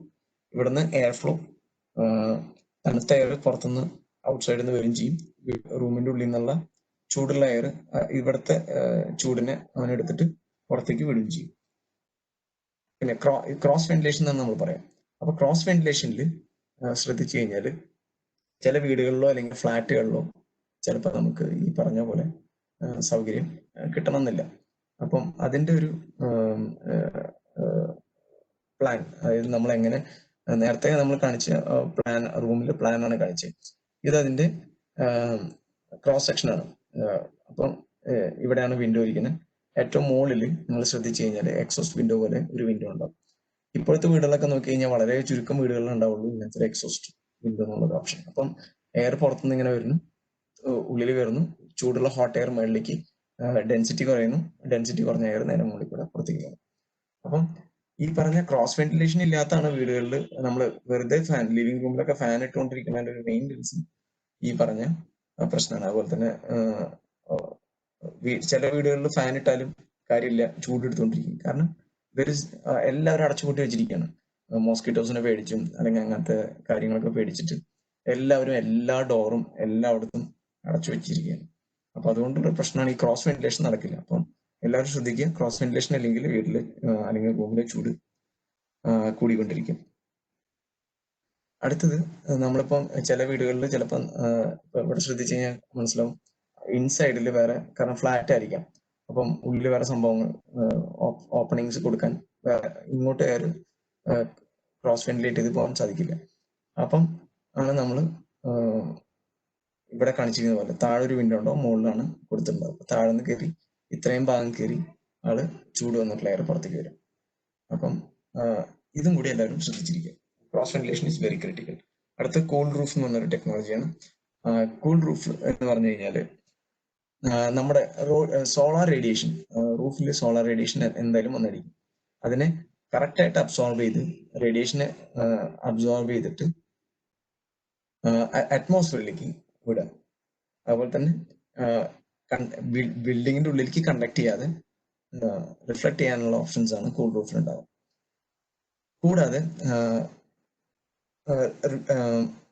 നമ്മുടെ കൂൾ റൂഫിൽ നമ്മൾ ശ്രദ്ധിച്ചു കഴിഞ്ഞാൽ അത് കുറെ കാര്യങ്ങൾ കൂൾ റൂഫിൽ ഉപയോഗിക്കാം. ചില പെയിന്റുകൾ തന്നെ അതിന് വേണ്ടിയിട്ടുള്ള കാര്യങ്ങളായിട്ട് ഉപയോഗിക്കാം റൂഫിൽ. അതാണ് റൂഫിൽ കോട്ടിങ്. പല ഇപ്പം ഏഷ്യൻ പെയിന്റ്സ് ആണെങ്കിലും ജോട്ടൺ ആണെങ്കിലും അങ്ങനത്തെ പെയിന്റുകൾ പലതെടുത്താൽ ഈ പറഞ്ഞ കൂൾ റൂഫിനുള്ള ഓപ്ഷൻസ് ഉണ്ട് അവർക്ക്. കളേഴ്സ് അതുപോലെ തന്നെ ചില കളേഴ്സ് റിഫ്ലക്ട് ചെയ്യാൻ കൂടുതലായിട്ട് നല്ലതാണ്. അപ്പോൾ നമ്മൾ വെള്ളയാണെങ്കിൽ റിഫ്ലക്ട് ചെയ്യാനുള്ള ഒരു കളറാണ്. അപ്പൊ മുകളിൽ വെള്ളം അടിച്ചു കഴിഞ്ഞാൽ ടെമ്പറേച്ചർ കുറയും. പിന്നെ ടൈല് ഉപയോഗിക്കുന്ന ആൾക്കാരുണ്ട്, ഈവൻ മെറ്റൽ ഉപയോഗിച്ചിട്ട് അല്ലെങ്കിൽ ഗ്ലാസ് ഉപയോഗിച്ചിട്ട് ചെയ്യുന്ന ആൾക്കാരുണ്ട്. കൂൾ റൂഫിന് ഒരു വീടിന്റെ മുകളിൽ ഉപയോഗിച്ച് കഴിഞ്ഞാൽ നമുക്ക് ടെമ്പറേച്ചർ കുറയ്ക്കാൻ സാധിക്കും. പിന്നെ റൂഫ് ഗാർഡൻ എന്ന് പറഞ്ഞിട്ടൊരു ഇതുണ്ട്. അത് കൂടുതലും നമ്മളിപ്പം ഫ്ലാറ്റുകളിലോ അല്ലെങ്കിൽ അങ്ങനത്തെ വലിയ സമുച്ചയങ്ങളാണ് ഇപ്പോൾ കാണുന്നത്. അല്ലെങ്കിൽ ചില വീടുകളിൽ റൂഫ് ഗാർഡൻ ചെയ്യുന്നുണ്ട്. അപ്പൊ റൂഫ് ഗാർഡന് വേണ്ടിയിട്ടുള്ള ആ സമയത്ത് അതായത് ഇതെല്ലാം ഇറ്റ്സ് പാർട്ട് ഓഫ് ഈ പറഞ്ഞ എനർജി കൺസർവേഷൻ ബിൽഡിംഗ് കോഡിലേക്ക് ഉപയോഗിക്കുന്ന ചില ഫാക്ടേഴ്സ് ആണ്. അപ്പോൾ അതിൽ ഈ നമ്മുടെ സോയിൽ തന്നെ ഹീറ്റ് അബ്സോർബ് ചെയ്യും. കൂടാതെ നമ്മൾ ഇറിഗേഷൻ പർപ്പസിന് വേണ്ടിയിട്ട് വെള്ളം ഒഴിക്കുന്നുണ്ട്. അങ്ങനെ തന്നെ ഈ പറഞ്ഞ് നമ്മുടെ റൂഫിന് തണുപ്പിച്ചെടുക്കാൻ സാധിക്കും. പിന്നെ സോളാർ വാട്ടർ ഹീറ്റിംഗ്, ഇത് എല്ലായിടത്തും കോമൺ ആയിട്ട് ഉപയോഗിക്കേണ്ടതാണ്. ബാംഗ്ലൂർ പോലത്തെ സിറ്റീസിലെല്ലാം ഇത് മാൻഡേറ്ററി ആണ്. എല്ലാ വീടുകളിലും സോളാർ വാട്ടർ ഹീറ്റേഴ്സ് ആവശ്യമാണ്. അപ്പം അതിന്റെ ഒരു കാരണം എന്ന് പറയുന്നത് തന്നെ ഒരു വീട്ടിൽ മിനിമം ഒരു 300 ലിറ്ററോ, സാധാരണ നമ്മുടെ വീടുകളിലൊക്കെ ഏതാണ്ട് ഒരു 100 ലിറ്റർ എങ്കിലും വെള്ളം ചൂടുവെള്ളം വേണ്ടി വരും. അപ്പം അതിന് വേണ്ടിയിട്ട് നമ്മൾ 100 ലിറ്റർ വെള്ളം ഒന്നുകിൽ വുഡ് കത്തിച്ചുണ്ടാക്കണം, അല്ലെങ്കിൽ ഗ്യാസ് കത്തിക്കണം, അല്ലെങ്കിൽ ഇൻഡക്ഷൻ കുക്കർ കത്തിക്കണം. ഈ പറഞ്ഞ 3 തരത്തിലും നമുക്ക് വൈദ്യുതി സേവ് ചെയ്യാം if you have A solar water heater. 100 litres മുതൽ സ്റ്റാർട്ടിംഗ് ആണ്. അപ്പൊ നമുക്കത് ഒരെണ്ണം വീട്ടിൽ ഉപയോഗിച്ച് കഴിഞ്ഞാൽ വലിയ തരത്തില് കറണ്ട് ബില്ലോ LPG ബില്ലോ കുറച്ചെടുക്കാൻ സാധിക്കും. പുകയില്ലാത്ത കാര്യങ്ങൾ നടത്താനും സാധിക്കും. അടുത്തത് ഫോട്ടോവോൾട്ടിക് സെല്ലാണ്. അതെല്ലാം ഇപ്പൊ എല്ലാവർക്കും അറിഞ്ഞ് എല്ലാ വീട്ടിലും ചെയ്യുന്നതാണ്. ഒന്ന് സ്റ്റാൻഡ് അലോൺ ഓഫ് ഗ്രിഡ് ആയിട്ട് ചെയ്യുന്നത്, അടുത്തത് ഗ്രിഡ് കണക്റ്റഡ് ആയിട്ടുള്ളത്, അതിന്റെ ഏറ്റവും ലേറ്റസ്റ്റ് ആയിട്ടുള്ള ഹൈബ്രിഡ് ആയിട്ടുള്ള സിസ്റ്റമാണ്. ഇതിൽ നമ്മൾ എഫിഷ്യൻസി നോക്കി കഴിഞ്ഞാൽ സോളാറിന് ഏറ്റവും എഫിഷ്യൻസി കുറവാണ്. It cannot be compared with hydro plants. ഒന്നുമായിട്ട് കമ്പയർ ചെയ്യാൻ പറ്റില്ല, കാരണം പകല് മാത്രമേ വൈദ്യുതി ഉള്ളൂ. പക്ഷെ എന്നിരുന്നാലും നമുക്ക് വീടുകളിൽ വെക്കാൻ, ഇപ്പൊ ഹൈഡ്രോ പ്ലാന്റ് വീട്ടിൽ കൊണ്ടൊന്നും വെക്കാൻ പറ്റില്ല. ഒരു ഉപഭോക്താവിന് അറ്റ് ദ സെയിം ടൈം, ഇപ്പൊ നമ്മളെല്ലാം ഉപഭോക്താക്കളെ പ്രൊസ്യൂമർ എന്നാണ് പറയാ, at the same time is consumer മാത്രമല്ല പ്രൊഡക്ഷൻ കൂടി ചെയ്യുന്ന ആളാണ്. അതുകൊണ്ടാണ് പ്രൊസ്യൂമർ എന്നുള്ള പേര് തന്നെ വരുന്നത്. അപ്പം 16% എഫിഷ്യൻസി ഉള്ളൂ മാക്സിമം പോയി കഴിഞ്ഞാൽ. പക്ഷെ എന്നാലും ആൾക്കാർ ഇൻവെസ്റ്റ് ചെയ്യാൻ തയ്യാറാണ്, കാരണം വീട്ടിലൊരു സോളാർ ഇൻവെർട്ടർ ഉണ്ടെങ്കിൽ അത്രയും കറണ്ട് കുറയ്ക്കാൻ സാധിക്കും. അതിന്റെ എഫിഷ്യൻസി എന്ന് പറയുന്നത് 16%. CUF, capacity utilisation factor. 4 unit ആണ് ഒരു ദിവസം കിട്ടുക. ഒരു കേരളത്തിന്റെ ക്ലൈമറ്റ് വരുമ്പോൾ കുറച്ചുകൂടി വേരിയേഷൻസ് ഉണ്ടാവും, കുറയാനും ചാൻസ് ഉണ്ട്, കാരണം 6 മാസത്തോളം മഴയാണ്. അപ്പൊ 1 കിലോവാട്ട് പ്ലാന്റ് വെക്കണമെങ്കിൽ 10 മീറ്റർ സ്ക്വയർ ഏരിയ വേണം. ഓഫ് ഗ്രിഡ് സിസ്റ്റത്തിൽ നമ്മൾ കണ്ടു കഴിഞ്ഞാൽ ഓഫ് ഗ്രിഡിൽ നമുക്ക് ഇതുപോലെ ഒരു ഇൻവെർട്ടർ ഉണ്ടാവും, DC ലോഡ് വേണമെങ്കിൽ കൊടുക്കാം, ബാറ്ററി ഉണ്ടാവും. ഇൻവെർട്ടർ ഉപയോഗിച്ചിട്ട് നമ്മൾ ലോഡിലേക്ക് കൺവേർട്ട് ചെയ്തിരിക്കുന്നത്. ഇവിടെ കൺവേർട്ടർ ആണല്ലോ, DC to DC കൺവേർട്ടർ. ഇതാണ് ഓഫ് ഗ്രിഡ് സിസ്റ്റം. ഈ ഓൺ ഗ്രിഡ് സിസ്റ്റം ആണെങ്കിൽ നമുക്ക് DC to AC ഇൻവെർട്ടറായി ഒരു ഇലക്ട്രിസിറ്റി മീറ്റർ ഉണ്ടാവും. അത് എന്ന് പറഞ്ഞാൽ സോളാർ മീറ്റർ എന്ന് പറയും, എത്രത്തോളം സോളാർ ഉത്പാദിപ്പിച്ചു എന്നറിയാൻ വേണ്ടിയിട്ട്. കൂടാതെ KSEB അല്ലെങ്കിൽ യൂട്ടിലിറ്റി വയ്ക്കുന്ന യൂട്ടിലിറ്റിയുടെ സൈഡിൽ നിന്നുള്ള നെറ്റ് മീറ്റർ, ഈ മെയിൻ ഡിസ്ട്രിബ്യൂഷൻ ബോർഡിൽ നിന്ന് AC ലോഡ് കൊടുക്കുന്നുണ്ടാവും. കൂടുതലായിട്ട് ഈ ഇവിടുത്തെ ഉപയോഗം കഴിഞ്ഞിട്ട് കൂടുതലായിട്ട് വരുന്ന വൈദ്യുതി എക്സ്പോർട്ടായിട്ട് ഗ്രിഡിലേക്ക് വരും. പിന്നെ ഏറ്റവും ലേറ്റസ്റ്റ് ആയിട്ട് ഇപ്പം പണ്ടത്തെ നമ്മൾ തുടങ്ങിയത് വൈദ്യുതി ഉത്പാദിപ്പിച്ചു തുടങ്ങിയത് DC-യിലാണ്. അങ്ങനെ ആ ടെക്നോളജിക്കാണ് ഇപ്പൊ തിരിച്ച് എല്ലാവരും പോയിക്കൊണ്ടിരിക്കുന്നത്, DC to phone. അപ്പം നമ്മളിപ്പോ നോക്കി നമ്മുടെ ലാപ്ടോപ്പ് അല്ലെങ്കിൽ മൊബൈൽ, ഈ പറഞ്ഞ എല്ലാ സാധനങ്ങളും DC-യിൽ ഉപയോഗിക്കുന്ന DC വൈദ്യുതിയാണ് ഉപയോഗിക്കുന്നത്. അപ്പൊ എന്ത് ചെയ്യണം, AC to DC കൺവേർട്ട് ചെയ്യണം. AC to DC കൺവേർട്ടർ വരുമ്പോൾ തന്നെ 90% 10% തുടങ്ങി 30% വരെ എഫിഷ്യൻസി ലോസ് വരുന്നുണ്ട്. അപ്പൊ അതിന് പകരമായിട്ട് നമ്മൾ ഡയറക്റ്റ് DC-ക്കുള്ള ട്രാൻസ്മിഷനും കൂടി ആണ് ഇപ്പം നോക്കിയിട്ട് എല്ലാവരും കേട്ടിട്ടുണ്ടാവും. ബ്രഷ്ലെസ് DC ഫാൻ വളരെയധികം ആൾക്കാർ ഇപ്പം വാങ്ങിച്ചുകൊണ്ടിരിക്കുന്ന ഒരു സംഭവമാണ്, കാരണം അതിന്റെ കൺസംഷൻ വളരെ കുറവാണ്. 28 വാട്ട്, 68 72 വാട്ട്സ് ഒക്കെ ഉള്ള ഫാനിന് ഇവിടെ വരുമ്പോൾ 28 വാട്ട്സ് ഉള്ളൂ. പിന്നെ മീറ്ററാണ് അടുത്തൊരു സ്ഥലം. മീറ്റർ എടുക്കാൻ, റീഡിങ് എടുക്കേണ്ട അല്ലെങ്കിൽ നമ്മുടെ വീട്ടിലുള്ള മീറ്ററിനെ കുറിച്ച് നമ്മളും കൂടി ഒന്ന് ശ്രദ്ധിച്ചിരിക്കുക. കാരണം അത് മഴ കൊണ്ട് ഇരിക്കുന്ന മീറ്റർ ആണെങ്കിൽ അതിനകത്ത് പെട്ടെന്ന് കേടുവരാൻ ചാൻസ് ഉണ്ട്. ഒരിക്കലും മീറ്ററിനെ മഴ കൊള്ളുന്ന രീതിയിലോ ഡയറക്റ്റ് സൺലൈറ്റ് ഇടുന്ന രീതിയിലോ സൂക്ഷിക്കരുത്. അങ്ങനെ എന്തെങ്കിലും അനോമലി ഉണ്ടെങ്കിൽ നിങ്ങൾ ഉടനെ തന്നെ ലൈസൻസിങ്ങുമായിട്ട് ബന്ധപ്പെട്ട് കാര്യങ്ങൾ ചെയ്യേണ്ടതാണ്. പിന്നെ എപ്പോഴും റീഡിംഗ് എടുക്കാൻ പറ്റുന്ന ഹൈറ്റിലായിരിക്കണം വെക്കേണ്ടത്. ചില വീടുകൾ വളരെ ഹൈറ്റിലായിരിക്കും വെച്ചത്, അപ്പൊ നിങ്ങൾക്ക് പോലും റീഡിംഗ് എടുക്കാൻ സാധിക്കില്ല. അപ്പൊ അതുകൊണ്ട് ഈ പറഞ്ഞ മീറ്റർ ബോർഡ് വളരെ സുരക്ഷിതമായിട്ടുള്ള സ്ഥലത്ത് 85 to 180 സെന്റിമീറ്ററിന്റെ ഇടയിൽ വെക്കാനുള്ള ഒരു കാര്യം കൂടി ചിന്തിക്കേണ്ടതാണ്. പിന്നെ ഔട്ട്ഡോർ ഇൻസ്റ്റലേഷൻ ആണെങ്കിൽ IP55 ഇൻഗ്രസ് പ്രൊട്ടക്ഷൻ എന്ന് പറയും. മഴവെള്ളമോ അല്ലെങ്കിൽ അഴുക്കോ പൊടിയോ ഒന്നും കയറാത്ത രീതിയിൽ പ്രൊട്ടക്റ്റഡ് ആയിട്ടുള്ള ഔട്ട്ഡോർ ഇൻസ്റ്റലേഷൻസ് വെക്കേണ്ടതാണ്. ഇതൊരു നിങ്ങൾ നോക്കി കഴിഞ്ഞാൽ മനസ്സിലാവും. ഇവിടെ ഇതിനാണ് കട്ട് ഔട്ട് ഫ്യൂസ് എന്ന് പറയാം. ഈ കട്ട് ഔട്ട് ഫ്യൂസ് ഒന്നും ഇപ്പൊ ഇല്ല. ഇതൊരു കൺസ്യൂമറുടെ പ്രമൈസസ് ആണ്. എർത്തിങ് ഇല്ല, മീറ്റർ ഇങ്ങനെ തൂക്കിയിടേണ്ട ഒരു സാഹചര്യത്തിലാണ് കിടക്കുന്നത്. അപ്പൊ ഇങ്ങനെയുള്ള സ്ഥലങ്ങളിൽ നമ്മൾ നോട്ടീസ് കൊടുക്കുന്നുണ്ട്, പക്ഷെ എന്നിരുന്നാലും കൺസ്യൂമേഴ്സ് ശ്രദ്ധിക്കാത്ത മൂലം വളരെ ചെറിയ ചെറിയ പ്രശ്നങ്ങൾ ഉണ്ടാകുന്നുണ്ട്. പിന്നെ ഇലക്ട്രിക്കൽ സേഫ്റ്റി എന്ന് പറഞ്ഞു കഴിഞ്ഞാൽ നമ്മുടെ വീടിന്റെ അടുത്ത് വെർട്ടിക്കൽ ആയിട്ടുള്ള ക്ലിയറൻസ് 2.5 മീറ്റർ ആയിരിക്കും വെക്കാം. ഹൊറിസോണ്ടൽ ക്ലിയറൻസ് 1.2 മീറ്റർ ഇലക്ട്രിക് ലൈനിന്നും സൂക്ഷിക്കേണ്ട ക്ലിയറൻസ് ആണ്. വീട്ടിലേക്ക് വരുന്ന WP വയർ അല്ലെങ്കിൽ സർവീസ് വയർ എന്ന് പറയും. ആ സർവീസ് വയറിന്റെ മുകളിൽ മരങ്ങൾ വെച്ചുപിടിക്കാണ്ടിരിക്കുക, താഴെ വെച്ചുപിടിക്കാണ്ടിരിക്കുക. 4.6 മീറ്റർ ക്ലിയറൻസ് എന്തായാലും ഉറപ്പുവരുത്തണം. ഈ വീട്ടിൽ ഏറ്റവും കൂടുതൽ ഇന്ററപ്ഷൻസ് വരുന്നതിന്റെ ഒരു കാരണം ഈ പറഞ്ഞ നമ്മള് ഈ നമ്മുടെ WP വെതർ പ്രൂഫ് വയർ അല്ലെങ്കിൽ സർവീസ് വയർ വെക്കുന്ന സ്ഥലങ്ങളിലായിരിക്കും മിക്കവാറും തെങ്ങ് അല്ലെങ്കിൽ മാവ്, അങ്ങനത്തെ വാഴ തുടങ്ങിയ സാധനം വെച്ചിട്ടുണ്ട്. അത് എത്രയും പെട്ടെന്ന് അങ്ങനെയുള്ള സാധനങ്ങളൊക്കെ ഒഴിവാക്കാം. നിങ്ങളുടെ വീട്ടിൽ കറണ്ട് പോകുന്നത് കുറവായിരിക്കും. ഇതിപ്പോ പല സ്ഥലങ്ങളിലും മരം വീണിട്ടുണ്ടായിട്ടുള്ള ഇന്ററപ്ഷൻസ് ആണ്. അപ്പം ഇത്രയാണ് ഈ പറഞ്ഞ ടോപ്പിക്കിൽ ഞാൻ ഉദ്ദേശിച്ചിട്ടുള്ളത്. Thank you for listening to me. ഇനി ക്വസ്റ്റ്യൻസ് ഉള്ളത് നമുക്ക് ക്വസ്റ്റ്യൻസിലേക്ക് പോകാം. ഓക്കെ സർ, അപ്പൊ കുറച്ച് ക്വസ്റ്റ്യൻസ് ഉണ്ട്, ഞാനത് വായിക്കാം. Okay. Okay, so why it is said that a consumer uses more than 500 unit needs to be converted to three-phase? Will the cost reduced by changing to three-phase? Yes, definitely. Because അതായത് നമ്മളിപ്പോ ഒരു നമ്മുടെ power വരുന്ന സ്ഥലം മീറ്ററിലാണ് power start ചെയ്യുന്നത്. അവിടെ തൊട്ടിട്ട് power measure ചെയ്യാൻ പോവാണ്. അപ്പം പവർ മെഷർ ചെയ്ത് വരുമ്പം നമ്മൾ ശ്രദ്ധിച്ചു കഴിഞ്ഞാൽ നമ്മുടെ ഒരു ഇക്വേഷൻ ഉണ്ട്, എല്ലാവരും കേട്ടിട്ടുണ്ടാവും. ഒരു മിനിറ്റ്, ഞാൻ എന്റെ പെണ്ണിന്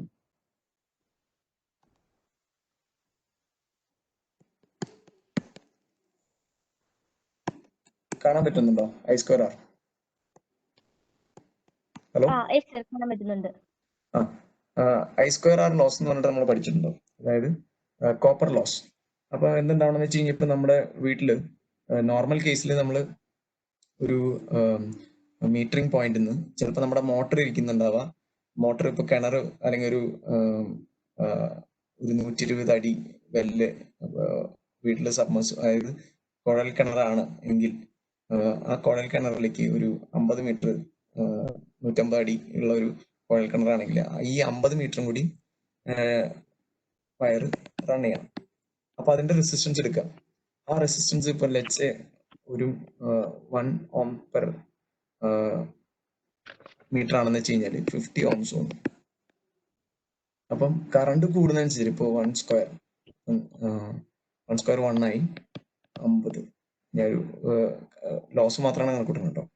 അപ്പൊ 50 വാട്ട്സ് നമുക്ക് അവിടെ ലോസ് മാത്രമായിട്ട് പോവാണ്. അപ്പം ഉണ്ടാവണമെന്ന് വെച്ച് കഴിഞ്ഞാൽ നമ്മൾ 3 ഫേസ് ആണ് വെക്കുക. 3 ഫേസ് ആണ്. 3 ഫേസിൽ നമുക്ക് ഇവിടെ വരുന്ന സിംഗിൾ ഫേസ് ആയിട്ടുള്ള ഒരാളാണെങ്കിൽ ആൾക്ക് ഇവിടെ 5 ആംബിയർ അല്ലെങ്കിൽ 6 ആംബിയർ ആണെന്നിരിക്കും സിംഗിൾ ഫേസ് കൺസ്യൂമർ. അപ്പം 6² 36 ഇൻറ്റു റെസിസ്റ്റൻസ്, അത്രയും റെസിസ്റ്റൻസ് അവിടെ വരുന്നുണ്ട്. അതേസമയം ഓരോ ഫേസിലും 2 ആംബിയർ ആണെങ്കിൽ എത്രയും 2² ഇൻറ്റു 50 3 ടൈംസ്. ഇതിൽ നമ്മൾ നോക്കി കഴിഞ്ഞാൽ കാണാൻ പറ്റും നമ്മുടെ loss can be reduced very much.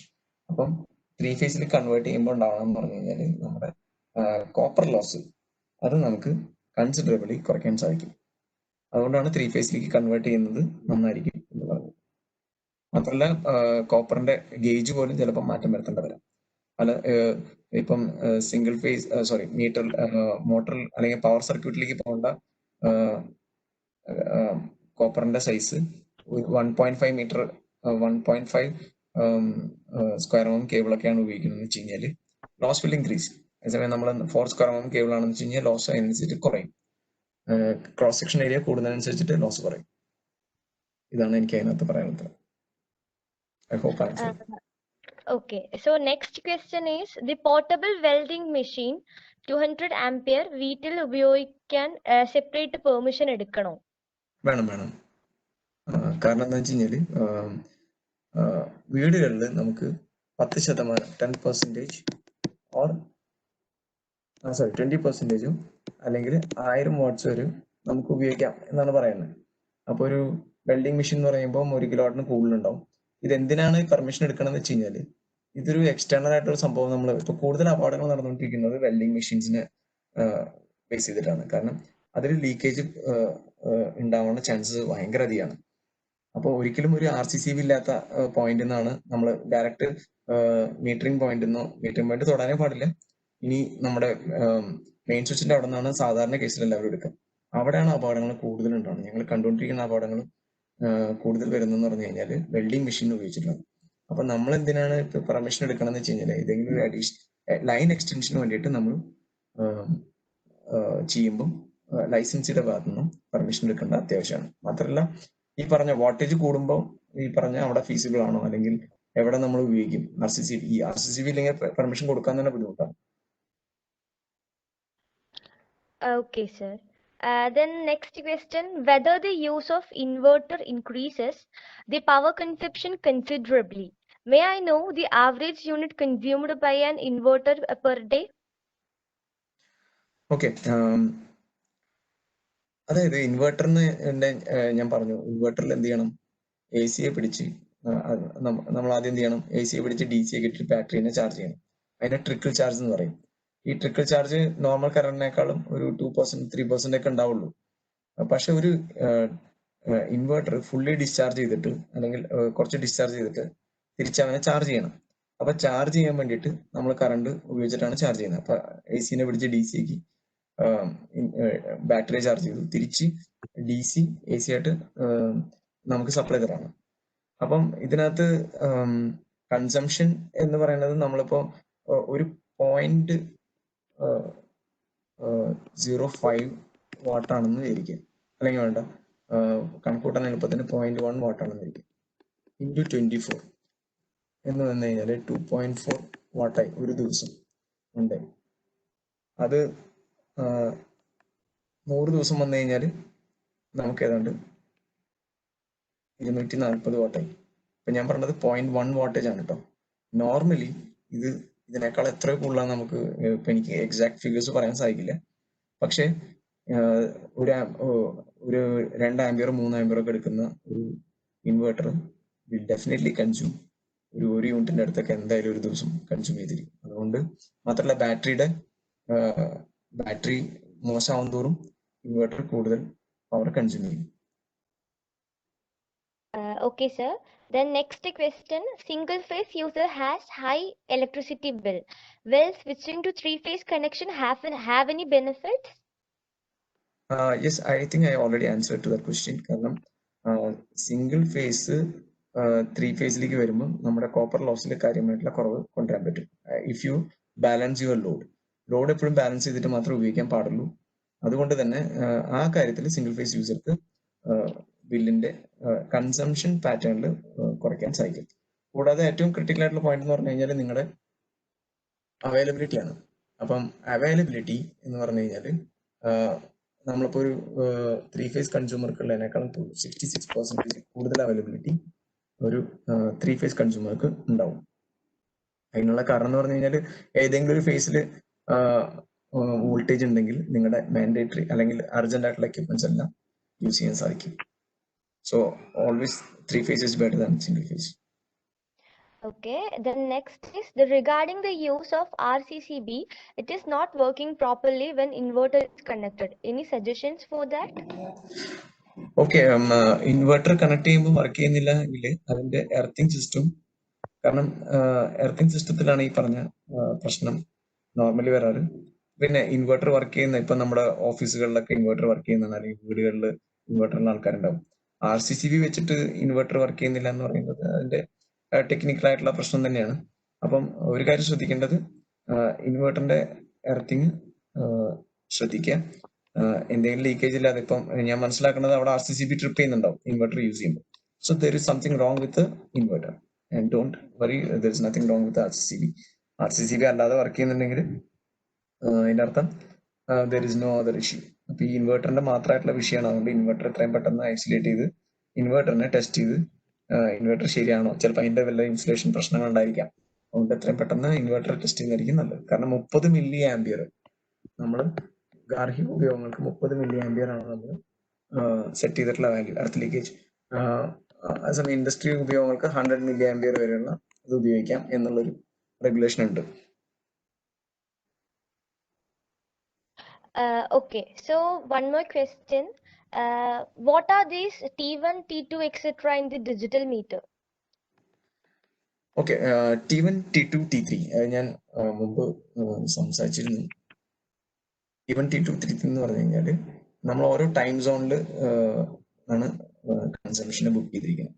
അതിന്റെ കാരണം എന്ന് പറഞ്ഞു കഴിഞ്ഞാൽ ഇലക്ട്രിസിറ്റി ആക്ട് 2003 ശേഷം നമ്മൾ ഈ പറഞ്ഞ വൈദ്യുതി ഒരു കൊമേഴ്സ്യൽ ആയിട്ടുള്ളൊരു കൊമോഡിറ്റി ആയി. അപ്പം നമ്മൾ വൈദ്യുതി എല്ലാം ബുക്ക് ചെയ്യുമ്പോൾ ഓരോ സമയത്തിനെ ബേസ് ചെയ്തിട്ട് ചാർജ് ചെയ്യണം എന്നുള്ളതാണ്. അപ്പൊ T1, T2, T3 എന്ന് പറഞ്ഞാൽ ഇപ്പം നമ്മളെ സമയം ഏതാണ്ട് 6 മണി കഴിഞ്ഞ് 17 മിനിറ്റ് ആയി. അപ്പൊ നമ്മൾ ടൈം സോൺ പീക്ക് നമ്മൾ സമയത്തേക്ക് എത്തി, അതായത് രണ്ടാമത്തെ ടൈം സോൺ. അപ്പം തൊട്ട് മുമ്പുണ്ടായിരുന്നത് നോർമൽ ടൈം സോണിലായിരുന്നു. നോർമൽ ടൈം സോണിൽ വൈദ്യുതിയുടെ ചാർജ് ഒരു ലക്ഷ 5 രൂപയാണെന്ന് വിചാരിക്കും. ഇവിടെ വരുമ്പം അത് 20% കൂടി വരും. അപ്പം 1 രൂപ അങ്ങോട്ട് കയറി. ഇവിടെ വരുമ്പം നമുക്ക് 1 രൂപ കുറവായിരിക്കും, 4 രൂപയ്ക്ക് എത്തി.